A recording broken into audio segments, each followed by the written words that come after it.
पिशावर, कोहाट, बन्नू, डेरा इस्माइल खान, मुल्तान, नौशहरा, हरीपुर, रावलपिंडी, कोमरी, कनोहा, तरनतारण, संगरूर हुंदे होए मस्तूआणा साहब आए। पिशावर पुजन पर सारे शहर, सदर ते इलाके विच खबर फैल गई। दोवें समय दीवान सजदे, गुरबाणी कीर्तन का प्रवाह चलिया, अनेकां जीवां दा अमृत छक के उद्धार होया। भरे दीवान विच अपील करनी, आप गुर शब्द दी हेठी ते मोह माया दी गुलामी समझदे। फिर पढ़दा जी, भरे दीवान विच अपील करनी, आप गुर शब्द दी हेठी ते मोह माया दी गुलामी समझदे। सच है मान मोह दोनों को पर हर गोबिंद के गुण गावै, कहो नानक एह बिद को प्राणी, जीवन मुक्त कहावै। सेठ रतन सिंह जी आके आप जी जथे समेत कोहाट लई टांगियां ते टुर पए। पिशावर तो 13 मील दूर मतन्नी थाने तो सड़क आकी इलाके विचों लंघदी है। इस पहाड़ी इलाके विच पानी की बहुत कमी रहिंदी है। खूह लग नहीं सकदा, छप्पड़ां दा ही पानी पींदे हन। उस साल बरसात ना होण करके पानी की बहुत तंगी सी ते लोक डंगर सब दुखी सन। जदों आप गढ़ी सहाबुद्दीन पासों ਜਦੋਂ ਆਪ ਗੜੀ ਸਹਾਬੁद्दीन ਪਾਸੋਂ ਲੰਘ ਰਹੇ ਸਨ ਤਾਂ ਟਾਂਗੇ ਚੜਾਈ ਕਰਕੇ ਹੌਲੀ ਹੌਲੀ ਚੱਲ ਰਹੇ ਸਨ। ਅੱਗੋਂ 4 ਪਠਾਨ ਆ ਰਹੇ ਸਨ। ਉਹਨਾਂ ਨੇ ਸੰਤ ਜੀ ਦਾ ਨੂਰਾਨੀ ਚਿਹਰਾ ਵੇਖ ਕੇ ਘੋੜੇ ਦੀ ਵਾਂਗ ਫੜ ਲਈ ਤੇ ਤਰਲਾ ਮਾਰਿਆ ਤੇ ਅਰਜ਼ ਕੀਤੀ, ਵਾਸਤੇ ਖੁਦਾ ਦੇ ਬਾਰਿਸ਼ ਬਖਸ਼ੋ, ਵਾਸਤੇ ਖੁਦਾ ਦੇ ਬਾਰਿਸ਼ ਬਖਸ਼ੋ। ਸੰਤ ਜੀ ਮਹਾਰਾਜ ਨੇ ਹੱਸ ਕੇ ਕਿਹਾ, ਬਾਰਿਸ਼ ਤਾਂ खुदा दे वस है, असी तां उस दे बंदे हां। पठाना ने बड़े अदब नाल आख्या, तू खुद खुदा दा नूर है, तेरे ते खुदा विच कोई भेद नहीं, सानू ना तरसाओ, असी बहुत दुखी हां। इन्हां दी दर्द भरी पुकार करके संत जी टांगे तो उतर पए। रात लई आसन इसे नगर कीता। संत जी ने जथे समेत शब्द कीर्तन आरंभ किया। बहुत सारे पठान ਤੇ ਉਹਨਾਂ ਦੇ ਬਾਲ ਬੱਚੇ ਇਕੱਠੇ ਹੋ ਗਏ। ਕੀਰਤਨ ਦਾ ਇੱਕ ਖਾਸ ਇਲਾਹੀ ਰੰਗ ਬਣਿਆ। ਅਸਮਾਨ ਉੱਪਰ ਬੱਦਲ ਨਜ਼ਰ ਆਉਣ ਲੱਗ ਪਏ। ਰਹਿਰਾਸ ਸਾਹਿਬ ਦਾ ਪਾਠ ਹੋਇਆ। ਅਰਦਾਸ ਹੋਣ ਦੀ ਦੇਰ ਸੀ ਕਿ ਬਾਰਿਸ਼ ਪੂਰੇ ਜ਼ੋਰ ਨਾਲ ਸ਼ੁਰੂ ਹੋ ਗਈ। 2 ਘੰਟੇ ਉਹ ਮੂਸਲਾਧਾਰ ਬਾਰਿਸ਼ ਹੋਈ ਕਿ ਸਾਰੇ ਜਲ ਥਲ ਹੋ ਗਿਆ। ਸਾਰੇ ਪਠਾਨ ਸੰਤ ਜੀ ਮਹਾਰਾਜ ਦੇ ਚਰਨੀ ਲੱਗੇ ਤੇ ਇੱਕ ਜਵਾਨ ਹੋ ਕੇ ਕਹਿਣ ਲੱਗੇ, तू खुद खुदा दा मालिक, तू खुदा दा कामल फकीर है, तेरे ते खुदा विच कोई फर्क नहीं। तेरे पाक दीदार तो रब्बी कलाम ने सानू तार दिता है, तेरे पाक दीदार ने ते रब्बी कलाम ने सानू तार दिता है। उन्होंने 2 हिंदुआं पासों जिन्हां विचों एक दा नाम कान्हा सी लंगर तैयार करवा लिया सी, सो सब छक के बिराज गए। सवेरे सूरज चढ़न तो पहला ही आसा दी वार दा भोग पा के जल पानी छक के कोहाट वल चल पए। शाम कोहाट अपड़ के कोठी नंबर 2 विच डेरा कीता। सवेरे दा दीवान पंचायती गुरुद्वारे ते शाम दा छज्जू दे कोठे ते सजदा। एक दिन दे वक्त संत महाराज तोवी नदी दे किनारे, रवि नदी दे किनारे, तोवी नदी दिन दे वक्त संत महाराज जी तोवी नदी दे किनारे एक गुफा विच रहिंदे। बसंत पंचमी का मेला नदी के किनारे मनाया गया। शब्द कीर्तन होया ते अतुट लंगर वरत्या। इस नदी के किनारे फिर हर साल बसंत पंचमी संगत मनाउंदी चली आ रही है। संत जी 1.25 महीना इत्थे रहे। भाई सुध सिंह प्रधान सिंह जी सरगोधे वालियां दा इस वक्त चंगा गुरमुख प्रसिद्ध रागी जत्था है। भाई सुध सिंह जी नूं कोहाट संत महाराज दे पहली वारी दर्शन होए।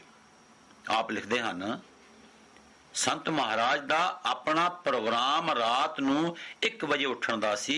उन्हां दी आत्मक गति का भेद कथन तो बाहर है, पर उन्हां दे रस पिन्ने नैणा विचों आत्म रस की फुहार हर समय बरसदी रहिंदी सी।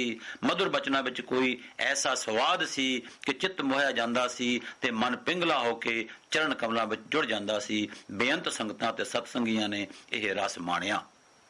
ये अखर हन भाई सुध सिंह जी कोहाट वालियां दे। ਕੁਹਾੜ ਤੋਂ ਸੰਤ ਜੀ ਸਮਾਣੇ ਗਏ। ਇੱਥੇ ਪਲਟਨ ਨੰਬਰ 15 ਦੇ ਸਿੱਖ ਸੂਬੇਦਾਰ ਗੁਰਦਿੱਤ ਸਿੰਘ ਕੋਲ 8 ਦਿਨ ਰਹੇ। ਸਮਾਣੇ ਤੋਂ ਟਲ ਗਏ, ਫਿਰ ਨਰਧਾਬ ਸਰਦਾਰ ਕਿਸ਼ਨ ਸਿੰਘ ਪਾਸ ਰਹੇ। ਕੁਹਾੜ ਤੋਂ ਬੰਨੂ ਦੀ ਸੰਗਤ ਆਪ ਜੀ ਨੂੰ ਬੰਨੂ ਲੈ ਆਈ। ਕੁਹਾੜ ਤੋਂ ਸੇਠ ਦਿਆਲ ਸਿੰਘ, ਸੇਠ ਸਾਧੂ ਸਿੰਘ, ਭਾਈ ਦਿਆਲ ਸਿੰਘ ਜੀ ਵੀ ਨਾਲ ਸਨ। ਬੰਨੂ ਸਵੇਰ ਦਾ ਦੀਵਾਨ ਭਾਈ ਰੂਪਾ ਜੀ ਦੇ ਗੁਰਦੁਆਰੇ ਅਤੇ ਸ਼ਾਮ ਦਾ ਫੌਜਾਂ ਵਿੱਚ ਸਜਦਾ। ਆਪ ਇੱਥੇ 1.25 ਮਹੀਨਾ ਰਹੇ। ਬਹੁਤ ਪ੍ਰੇਮੀਆਂ ਨੇ ਅੰਮ੍ਰਿਤ ਛਕਿਆ। ਡਾਕਟਰ ਕਰਤਾਰ ਸਿੰਘ ਜੀ ਸੁਪੁੱਤਰ ਚੌਧਰੀ ਸੁੰਦਰ ਸਿੰਘ, ਪੈਨਸ਼ਨਰ, ਕਹੂਟਾ, ਜ਼ਿਲ੍ਹਾ ਰਾਵਲਪਿੰਡੀ, ਜੋ ਇਸ ਵਕਤ ਨਿਰੰਕਾਰ ਮੈਡੀਕਲ ਹਾਲ ਸਦਰ ਬਾਜ਼ਾਰ ਰਾਵਲਪਿੰਡੀ ਦੇ ਮਾਲਕ ਹਨ, ਨੇ ਇਹ ਸਾਖੀ ਲਿਖ ਕੇ ਭੇਜੀ ਸੀ ਕਿ ਦਾਸ ਬੰਨੂ ਜੇਲ੍ਹ ਅਤੇ ਪੁਲਿਸ ਦੇ ਹਸਪਤਾਲ ਦਾ ਇੰਚਾਰਜ ਸੀ। ਜਦ ਸੰਤ ਜੀ ਬੰਨੂ ਪੁੱਜੇ ਤਦ ਸਰਦਾਰ ਬੁੱਧ ਸਿੰਘ ਜੀ ਠੇਕੇਦਾਰ ਇਹਨਾਂ ਦੇ ਨਾਲ ਸਨ। ਦਾਸ ਸੰਤ ਜੀ ਦਾ ਪੁਰਾਣਾ ਸੇਵਕ ਸੀ।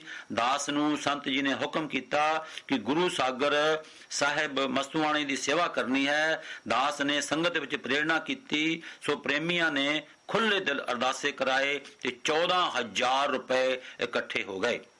ਦਾਸ ਨੇ ਪ੍ਰਸ਼ਾਦੇ ਵਾਸਤੇ ਅਰਜ਼ ਕੀਤੀ ਕਿ ਦਾਸ ਨੂੰ ਐਤਵਾਰ ਛੁੱਟੀ ਹੁੰਦੀ ਹੈ। ਸੰਤ ਜੀ ਨੇ ਫਰਮਾਇਆ ਕਿ ਐਤਵਾਰ ਸਰਦਾਰ ਹੇਤੂ ਸਿੰਘ ਡਿਪਟੀ ਕਮਿਸ਼ਨਰ ਦੇ ਘਰ ਪ੍ਰਸ਼ਾਦਾ ਹੈ, ਤੇਰੇ ਘਰ ਪ੍ਰਸ਼ਾਦੇ ਦੀ ਬਾਬਤ ਫਿਰ ਵੇਖਿਆ ਜਾਵੇਗਾ।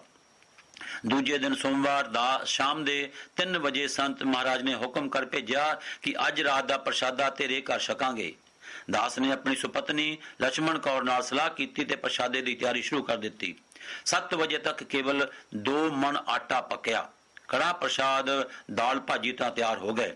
ਪੌਣੇ 8 ਵਜੇ ਸੰਤ ਜੀ ਮਹਾਰਾਜ 500 ਸੰਗਤ ਸਮੇਤ ਸ਼ਬਦ ਪੜ੍ਹਦੇ ਪੁੱਜ ਗਏ। ਦਾਸ ਬਹੁਤ ਹੈਰਾਨ ਹੋਇਆ ਤੇ ਸੰਤ ਜੀ ਪਾਸ ਹੌਲੀ ਜਿਹੀ ਬੇਨਤੀ ਕੀਤੀ ਕਿ ਮਹਾਰਾਜ ਜੀ, ਪੂਰਾ ਆਟਾ ਹਲੇ ਨਹੀਂ ਪੱਕਿਆ, ਥੋੜੀ ਦੇਰ ਉਡੀਕ ਲਿਆ ਜਾਵੇ। ਸੰਤ ਜੀ ਮਹਾਰਾਜ ਨੇ ਫਰਮਾਇਆ, ਅਸੀਂ ਆਪ ਚੱਲ ਕੇ ਵੇਖਾਂਗੇ। ਸੰਤ ਜੀ ਰਸੋਈ ਵਿੱਚ ਆਏ ਤੇ ਸਤਨਾਮ ਵਾਹਿਗੁਰੂ ਦਾ ਜਾਪ ਕਰਕੇ ਇੱਕ ਬਾਲਟੀ ਕੜਾ ਪ੍ਰਸ਼ਾਦ, ਦਾਲ ਅਤੇ ਪ੍ਰਸ਼ਾਦਿਆਂ ਤੇ ਪੁੱਠੀ ਟਿਕਾ ਦਿੱਤੀ। ਹੁਕਮ ਕੀਤਾ ਕਿ ਲੰਗਰ ਵਰਤਾਉਣ ਸ਼ੁਰੂ ਕਰ ਦਿਓ। ਹੁਕਮ ਮੰਨ ਕੇ ਲੰਗਰ ਵਰਤਣਾ ਸ਼ੁਰੂ ਹੋ ਗਿਆ। ਆਈ ਸਾਰੀ ਸੰਗਤ ਨੇ, ਜੇਲ੍ਹ ਦੇ ਸਭ ਸਟਾਫ ਤੇ ਕੈਦੀਆਂ ਨੇ ਰੱਜ ਕੇ ਲੰਗਰ ਛਕਿਆ। ਸਾਰੀ ਰਾਤ ਤੇ ਅਗਲੇ ਦਿਨ ਤੱਕ ਲੰਗਰ ਵਰਤਦਾ ਰਿਹਾ, ਟੋਟ ਨਾ ਆਈ। ਗੁਰੂ ਦੀ ਦਾਤ ਸਵਾਈ ਹੀ ਰਹੀ। ਦੂਜੇ ਦਿਨ ਜਦ ਪੁੱਠੀਆਂ ਕੀਤੀਆਂ ਹੋਈਆਂ ਬਾਲਟੀਆਂ ਚੁੱਕੀਆਂ ਤਦ ਸਾਰੇ ਭਾਂਡਿਆਂ ਵਿੱਚੋਂ ਥੋੜਾ ਪ੍ਰਸ਼ਾਦ ਬਾਕੀ ਨਿਕਲਿਆ। ਸੰਤ ਜੀ ਦੀ ਇਹ ਜ਼ਾਹਰੀ ਕਲਾ ਆਪਣੀ ਅੱਖੀਂ ਦਾਸ ਨੇ ਵੇਖੀ। ਸੰਤ ਜੀ ਦੀ ਇਹ ਜ਼ਾਹਰੀ ਕਲਾ ਆਪਣੇ ਅੱਖੀਂ ਵੇਖੀ।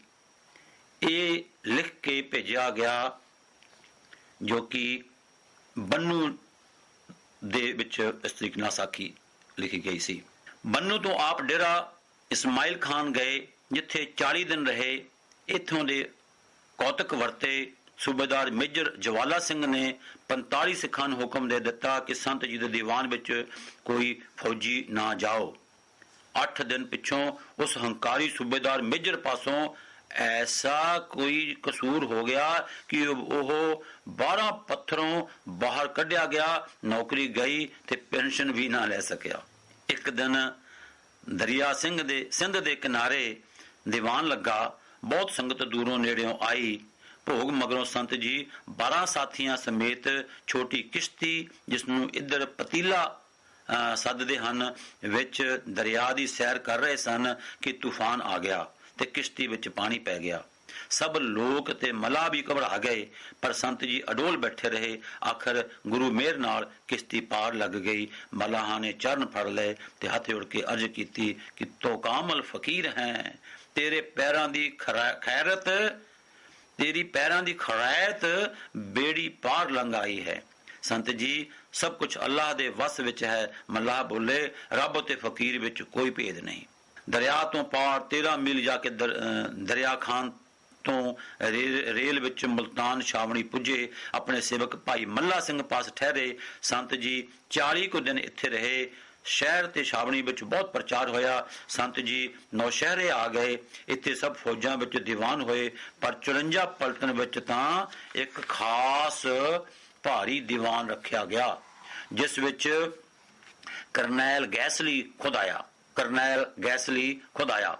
आसा दी वार दे भोग मगरों संत जी महाराज नूं बड़े चाव ते अदब नाल मिलिया ते कहण लगा, हमको बड़ा फख्र है, तुम हमारी पलटन का जवान है, हमारे पास रहते तब बड़ा तो ओढ़ा पाते, पर अब खुदा के घर से बड़ा ओढ़ा पाया है। संत महाराज सवा महीना नौशहरे रहे। करनैल गैसली दी मंग पर जरनैल नौशहरा ब्रिगेड ने छुट्टी कर दी। दरिया काबल तो लैके स्टेशन तक फौजी बैंड ते सिपाही ही सिपाही नजर आउंदे। पूर्ण प्रेम नाल संगतां ने आप जी नूं पेशावर दी गड्डी विच बिठाया। नौशहरा तो पेशावर विच मस्तूआणा साहिब दी सेवा लई चंगी रकम इकट्ठी होई। पेशावर तो हरीपुर आके कुछ चिर ठहरे ते उथों रावलपिंडी आके मलक मोहन सिंह दे मकान विच डेरा कीता। दोवें वक्त दीवान सजदा कीर्तन कथा हुंदी। उस समय टिक्का रिपुदमन सिंह जी वली अहद महाराजा हीरा सिंह जी वालिए नाभा श्री कश्मीर जांदे हुए इत्थे ही टिके होए सन। आप दोवें वक्त दीवान विच हाजिर हुंदे। एक दिन आपने संत महाराज नूं बेनती की कि महाराज मालवे देश विच प्रचार की बड़ी लोड़ है, आप उस इलाके विच कृपा करो। संत जी ने फरमाया, असीं उस इलाके विच खालसा जी दा एक केंद्र रच रहे हां। साडा संकल्प है कि उत्थे मालवे लई विद्या दी यूनिवर्सिटी बने, फिर सहज सुभाव मालवे विच बड़ा प्रचार होवेगा, पर देश माया विच कमजोर है। संत जी का यह बचन सुन के टिक्का साहब ने आख्या, आप मालवे ते कृपा करो, माया दी सेवा दास करेगा। इन्हां दिनां विच ही सरदार सेवा राम सिंह ते इन्हां दे पिता लाला गुरदास अते भाई गोबिंद दास ने अमृत छकिया। सरदार दी सेवा राम दे नाम नाल प्रसिद्ध वकील सन। इन्हां ने पहला 2 वारी अमृत छकण तो ना कीती सी, पर अज संत जी महाराज जफी विच लैके प्रेम नाल कहा, भाई अज तू अमृत छक ही लै। गले लाउंदियां ही भाई सेवाराम जी दे ख्याल बदल गए। इसने कहा 7 वचन। उसे वक्त बाटा तैयार होके अमृत प्रचार होया। संत महाराज ने अमृत उत्ते लेक्चर करन दा भाई सेवाराम सिंह जी ने हुक्म कीता। वो 40 मिनट बोले। संगत पर बहुत असर होया। सब कहंदे सन कि संत महाराज जी प्रेरक होके सेवाराम सिंह विच बोल रहे हैं। रावलपिंडी तो संत महाराज जी कोमरी गए ते उथों कनोहे आके कुछ दिन आराम किया। इत्थे ही कई थावां दी संगत दर्शन लई आउण लग पई। जदों सरदार सेवाराम सिंह जी साथियां समेत कल्लर तो टुरे तां बारिश बहुत सी, पर टुरी गए। रस्ता भुल गए ते टुर ना सकन, जिवें पैर गड्डे जांदे हन। आखिर एक मुसलमान ने बारिश करके सिर पर बोरी पाई हुई सी पूछा कि भाई हैरान खलोता है, किथे जाना है? सरदार ने जवाब दिता कि कनोहे जाना है। उसने कहा सिखां दे पिंड जाना है तां यह डंडी जांदी है, अगे ओ पलाइयां दी गड़ी चंगी है, उत्थे एक सिख फकीर दी कुटिया है अते नाल ही पिंड है। ये सुन के जदों सरदार जी ने टुरन दा ख्याल कीता तां गड्डे होए पैर झटपट तुर पए। कस्सी चढ़ के संघने दरख्तां विच एक कुटिया नजर आई ते पानी दा चश्मा भी दिसिया ते दरख्तां ते काली कंबली सुकने पाई हुई दिसी। इधर संत जी ने 3 वारी भाई नंद सिंह दे घर बैठिया कहा कि चलो कुटिया ते चलीए, संगत आ रही है, पर वो बारिश पै रही है करके टाल छड्डे। आखिर संत महाराज आप टुर पे तो वह भी पीछे पीछे चला आया। संत जी अंदर आके बैठे ही सन तो बारिश रुक गई। आपने कंबली सुकन लई दरख्तां पर पा दी। सरदार सेवाराम सिंह जी पुज गए, नमस्कार करके बैठे ही सन तो संत जी महाराज ने कहा, भाई रास्ता भुल गया सी? उसने कहा, महाराज जी आप ही रास्ता भुलाउण वाले हो ते आप ही राह पाउण वाले हो। कुटिया दे पासे दोहां चश्मियां विच आपे फिर पानी आ गया सी।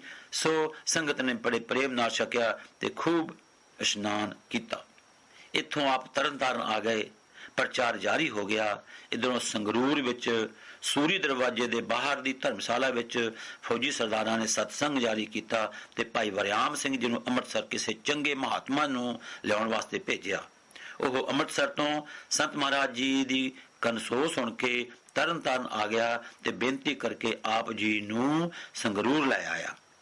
मस्तुआणे भी खबर हो गई तो संत गुलाब सिंह जी ते संत बिशन सिंह जी कुछ शरीरां समेत लैन आ गए। संत जी कलाल दे रस्ते ਕਾਂਝੜੇ ਆਏ ਤੇ ਉੱਥੋਂ ਮਸਤੂਆਣੇ ਆ ਗਏ। ਇਹ ਸਾਖੀਆਂ ਜ਼ਬਾਨੀ ਭਾਈ ਕਾਨਾ, ਸਰਦਾਰ ਕਿਰਪਾਲ ਸਿੰਘ ਜੀ ਗੁਲਾਟੀ, ਠੇਕੇਦਾਰ 54 ਪਲਟਨ, ਭਾਈ ਸੇਵਾਰਾਮ ਸਿੰਘ ਜੀ ਸੈਸ਼ਨ ਜੱਜ, ਭਾਈ ਸੇਵਾਰਾਮ ਸਿੰਘ ਜੀ ਸੈਸ਼ਨ ਜੱਜ ਦੁਆਰਾ ਦੱਸੀਆਂ ਗਈਆਂ।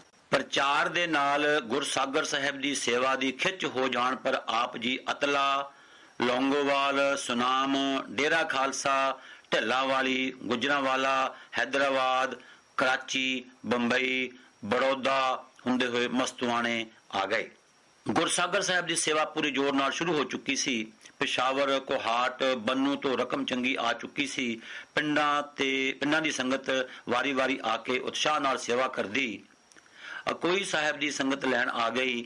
ਆਪ ਅਕੋਈ ਸਾਹਿਬ ਤੋਂ ਫਿਰ ਧੂਰੀ, ਬਰਨਾਲਾ, ਪੜਾਉਂਦ ਹੁੰਦੇ ਅਤਲਾ ਆਏ, ਜਿੱਥੇ ਸੰਤ ਅਤਰ ਸਿੰਘ ਜੀ ਅਤਲੇ ਵਾਲੇ ਨਾਲ ਪਰਸਪਰ ਸ਼ਬਦ ਦੀ ਗੋਸ਼ਟ ਕੀਤੀ।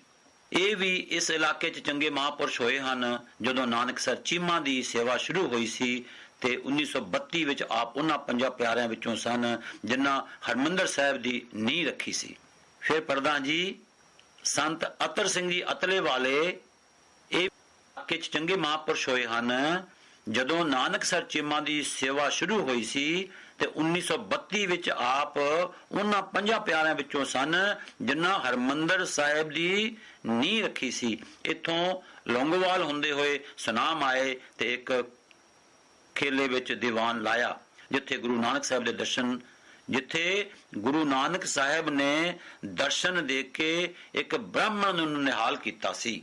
ਸੰਤ ਜੀ ਨੇ ਹੁਕਮ ਕੀਤਾ, ਜਿੱਥੇ ਦੀਵਾਨ ਲੱਗਾ ਹੈ ਇੱਥੇ ਗੁਰਦੁਆਰਾ ਬਣਾਓ ਤੇ ਗਲੀ ਵਾਲੀ ਗੁਫਾ ਵਿੱਚ ਖੂਹੀ ਲਾਓ। ਪਰ ਪ੍ਰੇਮੀਆਂ ਨੇ ਥਾਂ ਬਦਲ ਦਿੱਤੀ। ਜਦੋਂ ਖੂਹ ਥੋੜਾ ਪੁੱਟ ਲਿਆ ਤਾਂ ਥੱਲਿਓਂ ਰੋੜਾਂ ਦਾ ਪੱਕਾ ਕੜ ਨਿਕਲ ਪਿਆ। ਫਿਰ ਸੰਗਤ ਨੇ ਸੰਤ ਜੀ ਮਹਾਰਾਜ ਦਾ ਹੁਕਮ ਮੰਨਿਆ। ਇਸ ਖੂਹੀ ਦਾ ਪਾਣੀ ਸਾਰੇ ਸੁਨਾਮ ਵਿੱਚ ਠੰਡਾ ਤੇ ਮਿੱਠਾ ਹੈ। ਇਸ ਖੂਹੀ ਦਾ ਪਾਣੀ ਸਾਰੇ ਸੁਨਾਮ ਵਿੱਚ ਠੰਡਾ ਤੇ ਮਿੱਠਾ ਹੈ। ਇਥੋਂ ਸੰਗਰੂਰ, ਜ਼ੁਲਮਗੜ੍ਹ, ਨਾਨਕਪੁਰਾ, ਰਾਮਨਗਰ, ਸਿਬੀਆ ਹੁੰਦੇ ਹੋਏ ਮਸਤੂਆਣੇ ਆ ਗਏ। ਸੰਤ ਮਹਾਰਾਜ ਦਿਨ ਰਾਤ ਧੁੱਪ ਛਾਂ ਦੀ ਪਰਵਾਹ ਨਾ ਕਰਦੇ ਹੋਏ ਸੰਗਤਾਂ ਨੂੰ ਸੇਵਾ ਕਰਦਿਆਂ ਵੇਖ ਨਿਹਾਲ ਹੁੰਦੇ ਤੇ ਸੰਗਤਾਂ ਵੀ ਸੰਤ ਜੀ ਤੇ ਗੁਰੂ ਮਹਾਰਾਜ ਦੀ ਪ੍ਰਸੰਨਤਾ ਲੈਣ ਲਈ ਧਿਰੋਂ ਪਰੇ ਹੋ ਕੇ ਸੇਵਾ ਕਰਦੀਆਂ। ਇੱਕ ਦਿਨ ਬੜੇ ਪ੍ਰੇਮ ਨਾਲ ਸੇਵਾ ਹੋ ਰਹੀ ਸੀ। ਬਾਬੂ ਤੇਜਾ ਸਿੰਘ ਜੀ ਭਸੌੜ ਵਾਲੇ ਪੈਨਸ਼ਨਰ SDO ਇੱਕ ਪ੍ਰੇਮੀ ਸਹਿਤ ਦਰਸ਼ਨ ਕਰਨ ਲਈ ਆਏ। ਫਤਿਹ ਜਾ ਕੇ ਬੈਠ ਗਏ। ਸੰਤ ਮਹਾਰਾਜ ਜੀ ਨੇ ਸੇਵਾ ਵਿੱਚ ਹਿੱਸਾ ਪਾਉਣ ਲਈ ਆਖਿਆ। ਬਚਨ ਮੰਨ ਕੇ ਸੇਵਾ ਥੋੜੀ ਹੀ ਦੇਰ ਕਰਕੇ ਫਿਰ ਪਾਸ ਆ ਬੈਠੇ। ਸੰਤ ਮਹਾਰਾਜ ਜੀ ਨੇ ਫਰਮਾਇਆ, ਕਿਹਾ ਸੋਹਣਾ ਕੰਮ ਹੋ ਰਿਹਾ ਹੈ। ਇਹ ਗੁਰੂ ਘਰ ਦੀ ਟਕਸਾਲ ਹੈ। ਇਸ ਨਾਲ ਦੋਵੇਂ ਹੀ ਕੰਮ ਸੇਵਾ ਤੇ ਸਿਮਰਨ ਹੁੰਦੇ ਰਹਿੰਦੇ ਹਨ। ਇਹ ਬਚਨ ਸੁਣ ਕੇ ਬਾਬੂ ਤੇਜਾ ਸਿੰਘ ਜੀ ਨੇ ਤਰਕ ਕਰਕੇ ਆਖਿਆ, ਇੱਟਾਂ ਵੱਟੇ ਹੀ ਖੜੇ ਹੋ ਰਹੇ ਹਨ, ਹੋਰ ਕੀ ਹੈ। ਪ੍ਰੇਮੀ ਦਾ ਬਚਨ ਸੁਣ ਕੇ ਸੰਤ ਜੀ ਅਡੋਲ ਬੈਠੇ ਰਹੇ ਤੇ ਉਹ ਉੱਠ ਕੇ ਚਲੇ ਗਏ। ਅਸਲ ਵਿੱਚ ਇਹਨਾਂ ਦੇ ਵਿਦਿਅਕ ਪ੍ਰਚਾਰ ਦੇ ਕੇਂਦਰ ਭਸੌੜ ਦੇ ਨੇੜੇ ਹੀ ਇਤਨਾ ਮਹਾਨ ਤੀਰਥ ਪ੍ਰਗਟ ਹੋਣ ਪਰ ਇਹੀ ਈਰਖਾ ਦਵੈਸ਼ ਵਸ ਅੰਦਰੋਂ ਖੁਸ਼ ਨਹੀਂ ਸਨ ਤੇ ਆਪਣੀ ਭੜਾਸ ਇਸ ਦੇ ਖਿਲਾਫ ਕੱਢਦੇ ਰਹਿੰਦੇ ਸਨ।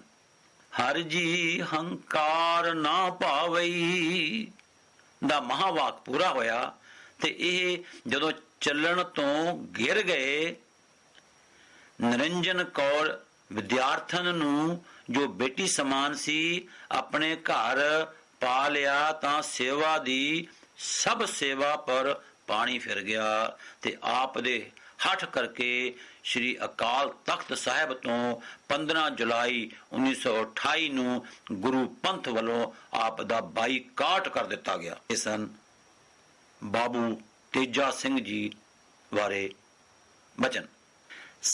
ਪੰਚ ਖਾਲਸਾ ਦੀਵਾਨ ਦੇ ਨਾਮ ਨਾਲ ਕੁਝ ਆਪ ਦੇ ਪ੍ਰੇਮੀ ਖਾਲਸਾ ਪਾਰਲੀਮੈਂਟ ਗਜਟ ਭਸੌੜ ਤੋਂ ਕੱਢਦੇ ਰਹੇ, पंजाबी सूबा मोर्चा समय इस दीवान ने मता पास करके पंथ की पिठ विच छोरा मार के सरकार नूं खुश किया। इसे ने ईरखा वस कईयां दे खिलाफ लिखते रहना ते अपनी जथेबंदी नूं सब तो पुरानी जथेबंदी दसदे रहन।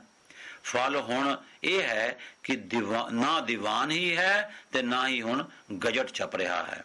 समझो झूठ, फरेब, ईरखा ते हंकार दी दुकान दा सदा लई खत्म हो गई है। संत महाराज का एक प्रसिद्ध सिख वल्लों तर्क मारन पर चितोपराम हो गया सी। रात दे वक्त भाई कल्याण सिंह ते भाई हरि सिंह नूं कहा कि किधरे दूर निकल चलीए, पर नाल कुछ होर नहीं लेना। एक मोर किराए लई ते कच्छा परना बस। भाई हरि सिंह ने एक मोर दी थां 50 मोरां लै लईआं ते अपने गुटके वाले गातरे विच पा लईआं कि संत जी किते बहुत दूर जाण तां ख्याल ना कर लैण अते किराया खर्च थोड़ ना जाए। संगरूर अपड़े ते अगों रेल राही मानकियाणे आ उतरे, जिथों डेरा खालसा आ गए। सारे पोठोआल विच जल्दी ही खबर फैल गई। भारी दीवान सजदे, कीर्तन अमृत प्रचार हुंदा, डेरा खालसा बैकुंठ धाम बन गया। 68 तीर्थ जहां साध भगत रहे, ता बैकुंठ जहां नाम उचरे। एक दिन रात नूं एक प्रेमी दे घर प्रसाद सी, पंगत लग रही सी। संत महाराज बाहर मैदान खेडण लई चले आए। एक पिंड दा प्रेमी भी नाल हो टुरिया। संत जी गड़वा लैके परे होके बैठ गए तां इसने संत जी दे सेवकां भाई कल्याण सिंह, हरि सिंह नूं दस्या कि जिस प्रेमी दे घर प्रसाद है ਉਹ कह रहा सी कि संत जी दे नाल तां केवल 2 सिख हन, पर सैकड़े खाण लई आ पुजदे हन। मेरा 300 रुपया खर्च आ चुका है। संत जी ने भी यह बचन सुन लिया ते सेवकां पासों पुछण पर तसल्ली हो गई। फरमाया, चल किते लुक के दिन कटिए। संगतां दे बहुत इकट्ठ होण पर प्रेमी खिचल मनदे हन, सो आप बिना प्रसाद छके टुर पए। लुक के एक गुफा विच रात कट लई। अमृत वेले ही टुर के मानकियाणे स्टेशन दे नेड़े एक पुल हेठ आ बैठे।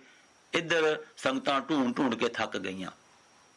अहमदाबाद दीयां टिकटां लैके रेल पर सवार हो गए। अहमदाबाद पुजण दे नेड़े ही सन कि एक प्रेमी हुक्का पी रहा सी। संत जी दे सेवकां ने उसनूं हुक्का ना पीण लई बेनती कीती, पर उसने टाल छड्डिया। फिर संत जी ने बड़े प्रेम नाल कहा, इस विचों की लेना ही। संत जी दे मिठे बचनां ने उसका मन मोह लिया। संत दर्शन दी खिच पई ते ऐसा असर होया कि इसने हथ जोड़ के बेनती की कि मेरे घर चलो, मैं हुक्का भी छड्ड देवांगा अते सिख भी बन जावांगा। संत जी अहमदाबाद तो उतर के इस दे नाल पिंड ढिल्लां वाली चले आए। इसने पिंडों बाहर अपने खूह ते डेरा कराया। दोवें वक्त पिंड दे गुरुद्वारे विच दीवान सजदा ते प्रसादा खूह ते प्रेमी लै आउंदे। आप नूं इत्थे 15 दिन हो गए सन। एक प्रेमी इस नगर दा गुजरां वाले आया गया। उसने भाई लाल सिंह जी उपदेशक नूं दस्या कि साडे नगर 3 संत आए होए हन जो भजन दियां ही मूर्तियां हन। भाई लाल सिंह जी साधु संत दे प्रेमी सन। इस दे नाल आ गए। दूरों ही दर्शन करके पहचान लिया ते मुड़ आए। शहर गुजरां वाले विच आपने सब नूं खबर कर दी कि संत अतर सिंह जी महाराज ढिल्लां वाली आए हुए हन। सो सैकड़े की गिनती विच संगत दर्शन करने लई पुज गई। बेनती करके गुजरां वाला लै आए। नगर दी संगत हैरान हुई कि ऐसे प्रतापी महापुरुष साडे नगर रहे, असीं कोई सेवा ही नहीं कर सके। गुजरां वाले अमृत प्रचार होया ते इस नगर दी संगत ने भी उस बुढ़े समेत आके अमृत छक लिया। भरिया मेला छड्डना आप जी दा वतीरा हो चुकिया सी। सो एक दिन रात दा छोपी 2 सेवकां समेत गुजरां वाले स्टेशन ते आ गए ते 3:45 दी गड्डी सवेरे चढ़ के हैदराबाद सिंध आ गए। संगतां दा प्रेम बहुत सी। गुरसागर साहब की सेवा लई इशारा देने पर 29,000 रुपए इकट्ठे हो गए। सो गुरसागर साहब भेज दिते गए। इथों आप कराची आए ते 3 महीने रहे। इत्थे भी सेवा बहुत हुई। इत्थों मीरपुर खास अजमेर दे रस्ते बंबई आए। थोड़े दिन प्रेम लैके बड़ौदे आ गए। बड़ौदे तो बाद सुबह ਦੇ ਸਮੇਂ ਸੰਤ ਜੀ ਮਹਾਰਾਜ ਨੂੰ ਇੱਕ ਦਰਖਤ ਹੇਠ ਬਿਠਾ ਕੇ ਪ੍ਰੇਮੀ ਸ਼ਹਿਰ ਵਿੱਚ ਕੁਝ ਖਾਣ ਲਈ ਲੈਣ ਗਿਆ। ਪਰ ਕੋਈ ਚੀਜ਼ ਨਾ ਮਿਲੀ। हैरान सन कि एक पंजाबी मिल गया। उस नाल गलबात करन पर पता लगा कि इत्थे सब अमीर गरीब होटलों में ही छकदे हन। उसकी सुपत्नी ने सारी गल सुनी ते भाई हरि सिंह नूं अंदर आ जाण लई बेनती कीती। इसने डर मन्निया कि किते मेरे पास जो 50,000 दे करीब गुरसागर साहब की माया है वह खो ना लैण। बीबी ने कहा, डरो नहीं, मैं सुखों दी रहन वाली हाँ, तुसी पोठोहारी भरा नजरी पैंदे हो। ये अंदर चले गए। उसने बहुत फुर्ती नाल आलों दी सुक्की भाजी बना दिती ते पूड़ियां तल दित्तियां। इहो लैके पुजे। संत महाराज जी दे पुछण पर कि देर क्यों इतनी लगी, तां उसने सारी गल आख सुनाई। संत जी नूं प्रसाद छका के इन्हां दोहां ने प्रसाद छक लिया। भाई हरि सिंह जदों बर्तन देण आए तां बीबी ने दुध दी बाल्टी भर दित्ती। ਇਹ ਦੁੱਧ ਲੈ ਕੇ ਆਏ ਤਾਂ ਮਹਾਰਾਜ ਨੇ ਕਿਹਾ ਕਿ ਕੁਛ ਕੀਮਤ ਵੀ ਦਿੱਤੀ ਹੈ ਕਿ ਐਵੇਂ ਲੁੱਟ ਕੇ ਲੈ ਆਂਦਾ ਹੀ। ਸੇਵਾਦਾਰ ਨੇ ਬੇਨਤੀ ਕੀਤੀ, ਮਹਾਰਾਜ ਜੀ ਮੈਂ ਮਾਇਆ ਦੇਣ ਦਾ ਬਥੇਰਾ ਯਤਨ ਕੀਤਾ ਪਰ ਉਹਨਾਂ ਨੇ ਨਹੀਂ ਲਈ। ਆਪ ਤਿੰਨੇ ਬਾਜ਼ਾਰ ਵੇਖ ਰਹੇ ਸਨ ਤਾਂ ਕਿਸੇ ਨੇ ਦੱਸਿਆ ਕਿ ਇਸ ਸ਼ਹਿਰ ਵਿੱਚ ਸਾਰੇ ਸੰਸਾਰ ਦੇ ਸਿੱਕੇ ਰੁਪਏ ਪੈਸੇ ਮਹਾਰਾਜਾ ਨੇ ਇਕੱਠੇ ਕੀਤੇ ਹੋਏ ਹਨ। ਮਕਾਨ ਦੀ ਚਾਬੀ ਮਹਾਰਾਜਾ ਜੀ ਪਾਸ ਰਹਿੰਦੀ ਹੈ ਤੇ ਸ਼ਾਮ ਨੂੰ ਦਰਵਾਜ਼ਾ ਖੁੱਲਦਾ ਹੈ। ਸੰਤ ਜੀ ਇੱਕ ਦਿਨ ਦਰਖਤ ਹੇਠ ਬੈਠ ਗਏ ਤੇ ਸਿਮਰਨ ਵਿੱਚ ਜੁੜ ਗਏ। ਮਹਾਰਾਜਾ ਆਇਆ ਤੇ ਦਰਸ਼ਨ ਕਰਕੇ ਨਿਹਾਲ ਹੋਇਆ। ਪੁੱਛਿਆ, ਆਪ ਕੌਣ ਹੋ ਸੰਤ ਜੀ? ਅਸੀਂ ਗੁਰੂ ਨਾਨਕ ਗੁਰੂ ਗੋਬਿੰਦ ਸਿੰਘ ਜੀ ਮਹਾਰਾਜ ਦੇ ਸਿੱਖ ਹਾਂ, ਪੰਜਾਬ ਦੇਸ਼ ਦੇ ਰਹਿਣ ਵਾਲੇ ਹਾਂ। ਮਹਾਰਾਜਾ ਬਹੁਤ ਪ੍ਰਸੰਨ ਹੋਇਆ ਤੇ ਆਪ ਨਾਲ ਹੋ ਕੇ ਸਾਰੇ ਸਿੱਕੇ ਵਿਖਾਏ। ਬੜੌਦੇ ਤੋਂ ਸੰਤ ਮਹਾਰਾਜ ਭੋਪਾਲ, ਦਿੱਲੀ, ਜਾਖਲ ਦੇ ਰਸਤੇ ਸੰਗਰੂਰ ਆ ਉਤਰੇ ਤੇ ਸਿੱਧੇ ਗੁਰਸਾਗਰ ਸਾਹਿਬ ਮਸਤੂਆਣੇ ਆ ਪੁੱਜੇ। ਸੰਗਤਾਂ ਵੀ ਬਹੁਤ ਚਿਰ ਤੋਂ ਮਨਮੋਹਣੇ ਦਰਸ਼ਨਾਂ ਨੂੰ ਉਡੀਕ ਰਹੀਆਂ ਸਨ। ਸਭ ਦੇ ਹਿਰਦੇ ਖਿੜ ਗਏ ਤੇ ਦੂਣੇ ਉਤਸ਼ਾਹ ਨਾਲ ਸੇਵਾ ਹੋਣ ਲੱਗ ਪਈ। ਇਹ ਸਾਖੀ ਜ਼ਬਾਨੀ ਭਾਈ ਹਰੀ ਸਿੰਘ ਜੀ। ਗੁਰਦੁਆਰਾ ਸਾਹਿਬ ਮਸਤੂਆਣੇ ਦਾ ਸੰਪੂਰਨ ਹੋਣਾ, ਸਰੋਵਰ ਵਾਲੀ ਥਾਂ ਪੱਠਾ ਲਗਵਾਉਣਾ, ਇਸ ਮਹਾਨ ਸੇਵਾ ਸਮੇਂ ਦੀਆਂ ਛੋਟੀਆਂ ਕੁਝ ਨਮੂਨੇ ਮਾਤਰ ਸਾਖੀਆਂ। ਇਹ ਆਪ ਦੀ ਅੰਤਰਯਾਮਤਾ, ਰਾਜਨੀਤੀ, ਅਡੋਲਤਾ, ਸੇਵਾ ਭਾਵ, ਦਿਆਲਤਾ, ਸਮਦ੍ਰਿਸ਼ਟੀ, ਗਰੀਬੀ ਅਤੇ ਕਾਮਲ ਫਕੀਰੀ ਪਰ ਰੋਸ਼ਨੀ ਪਾਉਂਦੀਆਂ ਹਨ। ਸੰਤਨ ਕੀ ਮਹਿਮਾ ਕਵਨ ਵਖਾਨੋ, ਆਗਾਦ ਬੋਧ ਕਿਛ ਮਿਤ ਨਹੀਂ ਜਾਣੋ। ਗੋੜੀ ਮਹਲਾ ਪੰਜਵਾਂ। ਸਾਖੀ ਪਹਿਲੀ। ਇੱਕ ਰਾਤ 1:15 ਵਜੇ ਹੀ ਸੰਤ ਜੀ ਮਹਾਰਾਜ ਨੇ ਭਾਈ ਬੂਟਾ ਸਿੰਘ ਜੀ ਰਾਗੀ ਨੂੰ ਜਗਾ ਕੇ 1 ਘੰਟਾ ਪਹਿਲੋਂ ਕੀਰਤਨ ਸ਼ੁਰੂ ਕਰਵਾ ਦਿੱਤਾ। ਸੰਗਤ ਵੀ ਜੁੜ ਗਈ ਤੇ ਆਪ ਜੀ ਵੀ ਗੁਰੂ ਗ੍ਰੰਥ ਸਾਹਿਬ ਦੀ ਤਾਬਿਆ ਸਜ ਗਏ। 6 ਛੱਕੇ ਹੀ ਲੱਗੇ ਸਨ ਕਿ ਰਿਆਸਤ ਨਾਭਾ ਦੇ 15 ਅਫਸਰ ਘੋੜਿਆਂ ਤੇ ਆ ਗਏ। ਕੀਰਤਨ ਦੀ ਆਵਾਜ਼ ਸੁਣ ਕੇ ਦੀਵਾਨ ਵਿੱਚ ਬੈਠ ਗਏ। ਭੋਗ ਪਿੱਛੋਂ ਸੰਤ ਜੀ ਮਹਾਰਾਜ ਨੇ ਸਭ ਨੂੰ ਪ੍ਰੇਮ ਨਾਲ ਪੁੱਛਿਆ ਕਿ ਆਪ ਕਿਸ ਤਰ੍ਹਾਂ ਇਤਨੀ ਰਾਤ ਆਏ। ਇੱਕ ਅਹਿਲਕਾਰ ਨੇ ਜਵਾਬ ਦਿੱਤਾ, ਮਹਾਰਾਜ ਜੱਟ ਮੂਰਖ ਹਨ, ਇਵੇਂ ਸ਼ਿਕਾਇਤ ਕਰਦੇ ਹਨ। ਇੱਥੇ ਤਾਂ ਐਸੀ ਕੋਈ ਗੱਲ ਨਜ਼ਰ ਨਹੀਂ ਆਉਂਦੀ ਜੋ ਸਰਕਾਰ ਦਖਲ ਦੇਵੇ। ਦੂਜੀ ਸਾਖੀ। ਇੱਕ ਵਾਰੀ ਮਹਾਰਾਜਾ ਹੀਰਾ ਸਿੰਘ ਜੀ ਨਾਭਾ ਦੌਰਾ ਕਰਦੇ ਮਸਤੂਆਣੇ ਆਏ। ਡੇਰਾ ਆਪ ਨੇ ਬਹਾਦਰਪੁਰ ਰੱਖਿਆ ਤੇ ਕਨੋਏ ਹੀ ਆ ਗਏ। ਸੰਤ ਮਹਾਰਾਜ ਆਸਾ ਜੀ ਦੀ ਵਾਰ ਦਾ ਦੀਵਾਨ ਲਾਈ ਬੈਠੇ ਸਨ। ਆਪ ਮੱਥਾ ਟੇਕ ਕੇ ਖੜੇ ਹੀ ਰਹੇ। ਸੰਤ ਮਹਾਰਾਜ ਨੇ ਪ੍ਰੇਮ ਨਾਲ ਆਖਿਆ ਕਿ ਬੈਠ ਜਾਓ, ਪਰ ਮਹਾਰਾਜਾ ਸਾਹਿਬ ਖੜੇ ਹੀ ਰਹੇ। ਭੋਗ ਪੈ ਜਾਣ ਪਰ ਮਹਾਰਾਜਾ ਜੀ ਨੇ ਇਹ ਆਖ ਕੇ ਕਿ ਕਿਤੇ ਬਾਬਾ ਰਾਮ ਸਿੰਘ ਜੀ ਵਾਲੀ ਖੇਡ ਨਾ ਕਰ ਬਕਾਉਣੀ, ਚਲੇ ਗਏ। ਸੰਤ ਜੀ ਅਡੋਲ ਬੈਠੇ ਰਹੇ, ਕੋਈ ਉੱਤਰ ਨਾ ਦਿੱਤਾ, ਪਰ ਦੂਜੇ ਦਿਨ ਹੀ ਬਾਹਰ ਦੌਰੇ ਪਰ ਚਲੇ ਗਏ। ਤੀਜੀ ਸਾਖੀ। ਭਾਈ ਸਾਹਿਬ ਦਾਸ ਜੀ। ਭਾਈ ਸਾਹਿਬ ਦਾਸ ਜੀ ਇੱਕ ਪੂਰਨ ਅਲਮਸਤ ਸਾਧੂ ਸੰਗਰੂਰ ਦੇ ਫੌਜੀ ਬੇੜੇ ਦੇ ਚੌਂਕ ਵਿੱਚ ਰਹਿੰਦੇ। ਆਪ ਸੰਤ ਮਹਾਰਾਜ ਜੀ ਦਰਸ਼ਨ ਵਾਸਤੇ ਆ ਕੇ ਦੀਵਾਨ ਵਿੱਚ ਘੰਟਾ ਘੰਟਾ ਪਰ ਖੜੇ ਰਹਿੰਦੇ ਤੇ ਇੱਕ ਟੱਕ ਸੰਤ ਮਹਾਰਾਜ ਜੀ ਵੱਲ ਵੇਖੀ ਜਾਂਦੇ ਤੇ ਗੁਰਬਾਣੀ ਸੁਣਦੇ ਰਹਿੰਦੇ। ਇੱਕ ਦਿਨ ਭੋਗ ਪਿੱਛੋਂ ਬੜੀ ਅਧੀਨਗੀ ਨਾਲ ਬੇਨਤੀ ਕੀਤੀ ਕਿ ਮੈਨੂੰ ਸਭ ਪਾਤਸ਼ਾਹੀਆਂ ਦੇ ਖਜ਼ਾਨੇ ਦਾ ਪਤਾ ਹੈ, ਮੈਂ ਆਪ ਜੀ ਨੂੰ ਦੱਸ ਦਿੰਦਾ ਹਾਂ, ਪਰ ਆਪ ਜੀ ਮੰਗਣਾ ਬੰਦ ਕਰ ਦਿਓ। ਸੰਤ ਮਹਾਰਾਜ ਜੀ ਨੇ ਹੱਸ ਕੇ ਆਖਿਆ, ਸ੍ਰਿਸ਼ਟੀ ਦੇ ਸਾਰੇ ਖਜ਼ਾਨੇ ਆਪਣੇ ਹੀ ਹਨ, ਪਰ ਅਸਾਂ ਇਨ੍ਹਾਂ ਸੰਗਤਾਂ ਪਾਸੋਂ ਤਨ ਮਨ ਧਨ ਕਰਕੇ ਸਤਿਗੁਰੂ ਜੀ ਦੀ ਟਹਿਲ ਕਰਵਾਉਣੀ ਹੈ, ਉਹਨਾਂ ਦਾ ਭਲਾ ਇਸੇ ਵਿੱਚ ਹੈ। ਇਹ ਸੁਣ ਕੇ ਬਾਬਾ ਜੀ ਚਲੇ ਗਏ। ਸਾਖੀ ਚੌਥੀ। ਇੱਕ ਦਿਨ ਦੁਪਹਿਰ ਸਮੇਂ ਸੰਤ ਮਹਾਰਾਜ ਹੀਂਸ ਦੇ ਇੱਕ ਬੂਟੇ ਹੇਠਾਂ, ਜੋ ਪੂਰੀ ਗੁਫਾ ਦੀ ਸ਼ਕਲ ਵਿੱਚ ਸੀ, ਬਿਰਾਜਮਾਨ ਸਨ। ਭਾਈ ਅਮਲਾ ਸਿੰਘ ਤੇ ਭਾਈ ਹਰੀ ਸਿੰਘ ਜੀ ਬਾਹਰ ਪਹਿਰੇ ਤੇ ਸਨ। ਇਹਨਾਂ ਦੀ ਵੀ ਅੱਖ ਲੱਗ ਗਈ। ਕਿਸੇ ਦੋਖੀ ਨੇ ਦੋ ਬੀਬੀਆਂ ਸੰਤ ਪ੍ਰਤਾਵਾ ਲੈਣ ਲਈ ਭੇਜੀਆਂ। ਇੱਕ ਬਾਹਰ ਇੱਕ ਪਾਸੇ ਖੜੀ ਰਹੀ, ਦੂਜੀ ਅੰਦਰ ਆਈ। ਜਗਾਉਣ ਲਈ ਮੰਜੇ ਵੱਲ ਹੱਥ ਵਧਾਇਆ।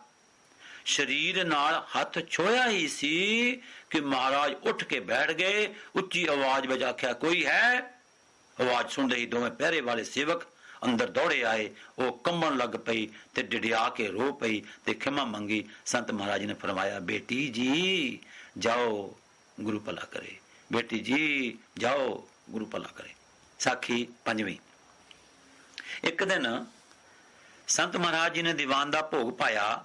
ਉਸ ਸਮੇਂ ਇੱਕ ਕੈਦੀ ਨੂੰ ਨਾਭਾ ਦਾ ਸਿਪਾਹੀ ਕਿਤੇ ਲਿਜਾਂਦਾ ਕੀਰਤਨ ਦੀ ਆਵਾਜ਼ ਸੁਣ ਕੇ ਆ ਬੈਠਾ। ਸੰਤ ਮਹਾਰਾਜ ਨੇ ਉਸ ਸਿਪਾਹੀ ਨੂੰ ਕਿਹਾ, ਇਹਨੂੰ ਛੱਡ ਦੇ। ਮਹਾਰਾਜ, ਇਹ ਕੈਦੀ ਹੈ, ਮੈਨੂੰ ਬਹੁਤ ਸਜ਼ਾ ਮਿਲੇਗੀ। ਸੰਤ ਜੀ ਬੋਲੇ, ਇੱਥੋਂ ਜਮ ਵੀ ਕਿਸੇ ਨੂੰ ਲੈਣ ਨਹੀਂ ਆਉਂਦੇ, ਤੂੰ ਛੱਡ ਦੇ, ਅਸੀਂ ਜ਼ਿੰਮੇਵਾਰ ਹਾਂ, ਤੈਨੂੰ ਕੋਈ ਤਕਲੀਫ ਨਹੀਂ ਹੋਵੇਗੀ। ਸਿਪਾਹੀ ਨੇ ਬਚਨ ਮੰਨ ਕੇ ਕੈਦੀ ਨੂੰ ਛੱਡ ਦਿੱਤਾ। ਕੈਦੀ ਤਾਂ ਟੋਕਰੀ ਦੀ ਸੇਵਾ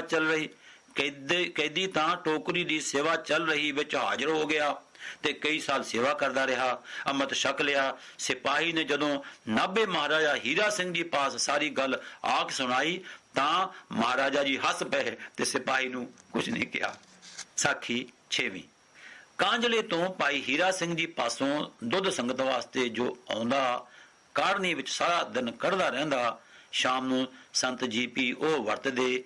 ਇੱਕ ਦਿਨ ਉਸ ਕਾੜਨੀ ਦਿਵਾਲੇ ਇੱਕ ਬਿੱਲੀ ਚੱਕਰ ਕੱਟਦੀ, ਪਰ ਸੰਤ ਜੀ ਦੀ ਨਿਗਾਹ ਪੈ ਗਈ ਤਾਂ ਭਾਈ ਕਲਿਆਣ ਸਿੰਘ ਨੂੰ ਹੁਕਮ ਕੀਤਾ ਕਿ ਕਾੜਨੀ ਦਾ ਢੱਕਣ ਲਾ ਕੇ ਪਰੇ ਰੱਖ ਕੇ ਆ ਜਾਓ। ਬਿੱਲੀ ਨੇ ਚਾਰੋਂ ਪਾਸੇ ਨਿਗਾਹ ਮਾਰੀ। ਜਦੋਂ ਨੇੜੇ ਕੋਈ ਨਹੀਂ ਸੀ ਤਾਂ ਮੌਜ ਨਾਲ ਦੁੱਧ ਪੀਵੇ, ਫਿਰ ਸ਼ਾਹ ਲੈ ਲਵੇ ਤੇ ਮੁੱਛਾਂ ਤੇ ਹੱਥ ਫੇਰੇ। ਸੰਤ ਮਹਾਰਾਜ ਜੀ ਇਸ ਨੂੰ ਆਨੰਦ ਵਿੱਚ ਵੇਖ ਕੇ ਮੁਸਕਰਾ ਰਹੇ ਸਨ ਤੇ ਖਿੜਖੜਾ ਕੇ ਹੱਸ ਪਏ ਅਤੇ ਫਰਮਾਇਆ, ਭਾਈ ਅੰਤਰਜਾਮੀ ਕਿਸ ਰੰਗ ਵਿੱਚ ਮੌਜ ਮਾਣ ਰਿਹਾ ਹੈ।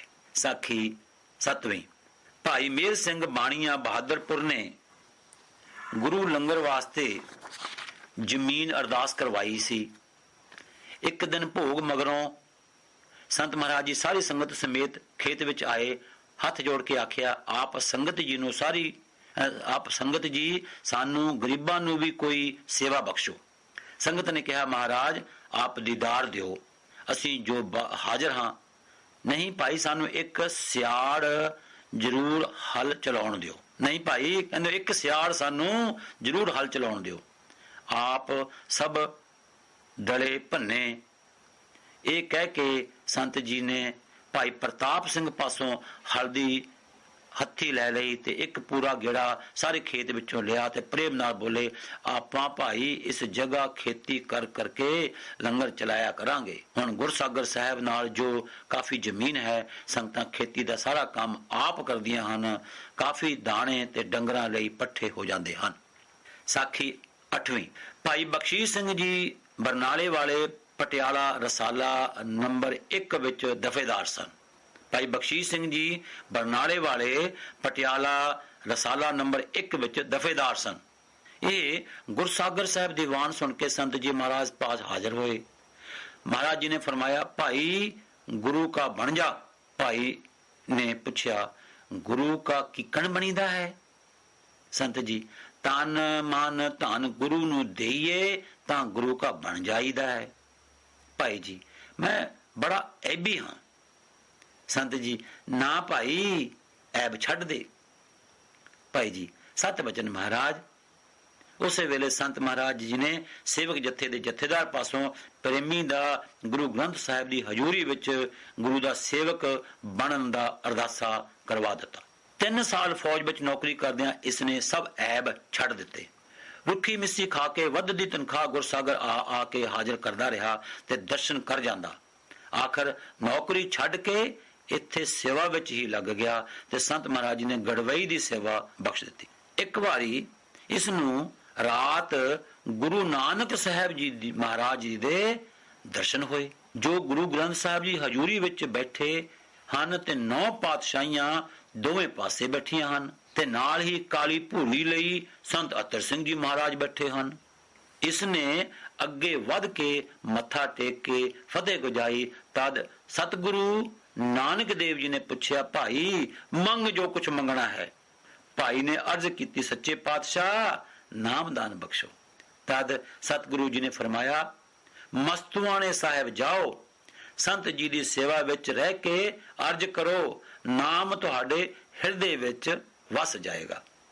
भाई जी गुरु ग्रंथ साहब जी का दर्शन कराओ। सतगुरु जी ने एक पास्यों थोड़ा जिहा रुमाल चुक्या तां करोड़ों सूरजां ते चंद्रमा दा प्रकाश नजरी पिया।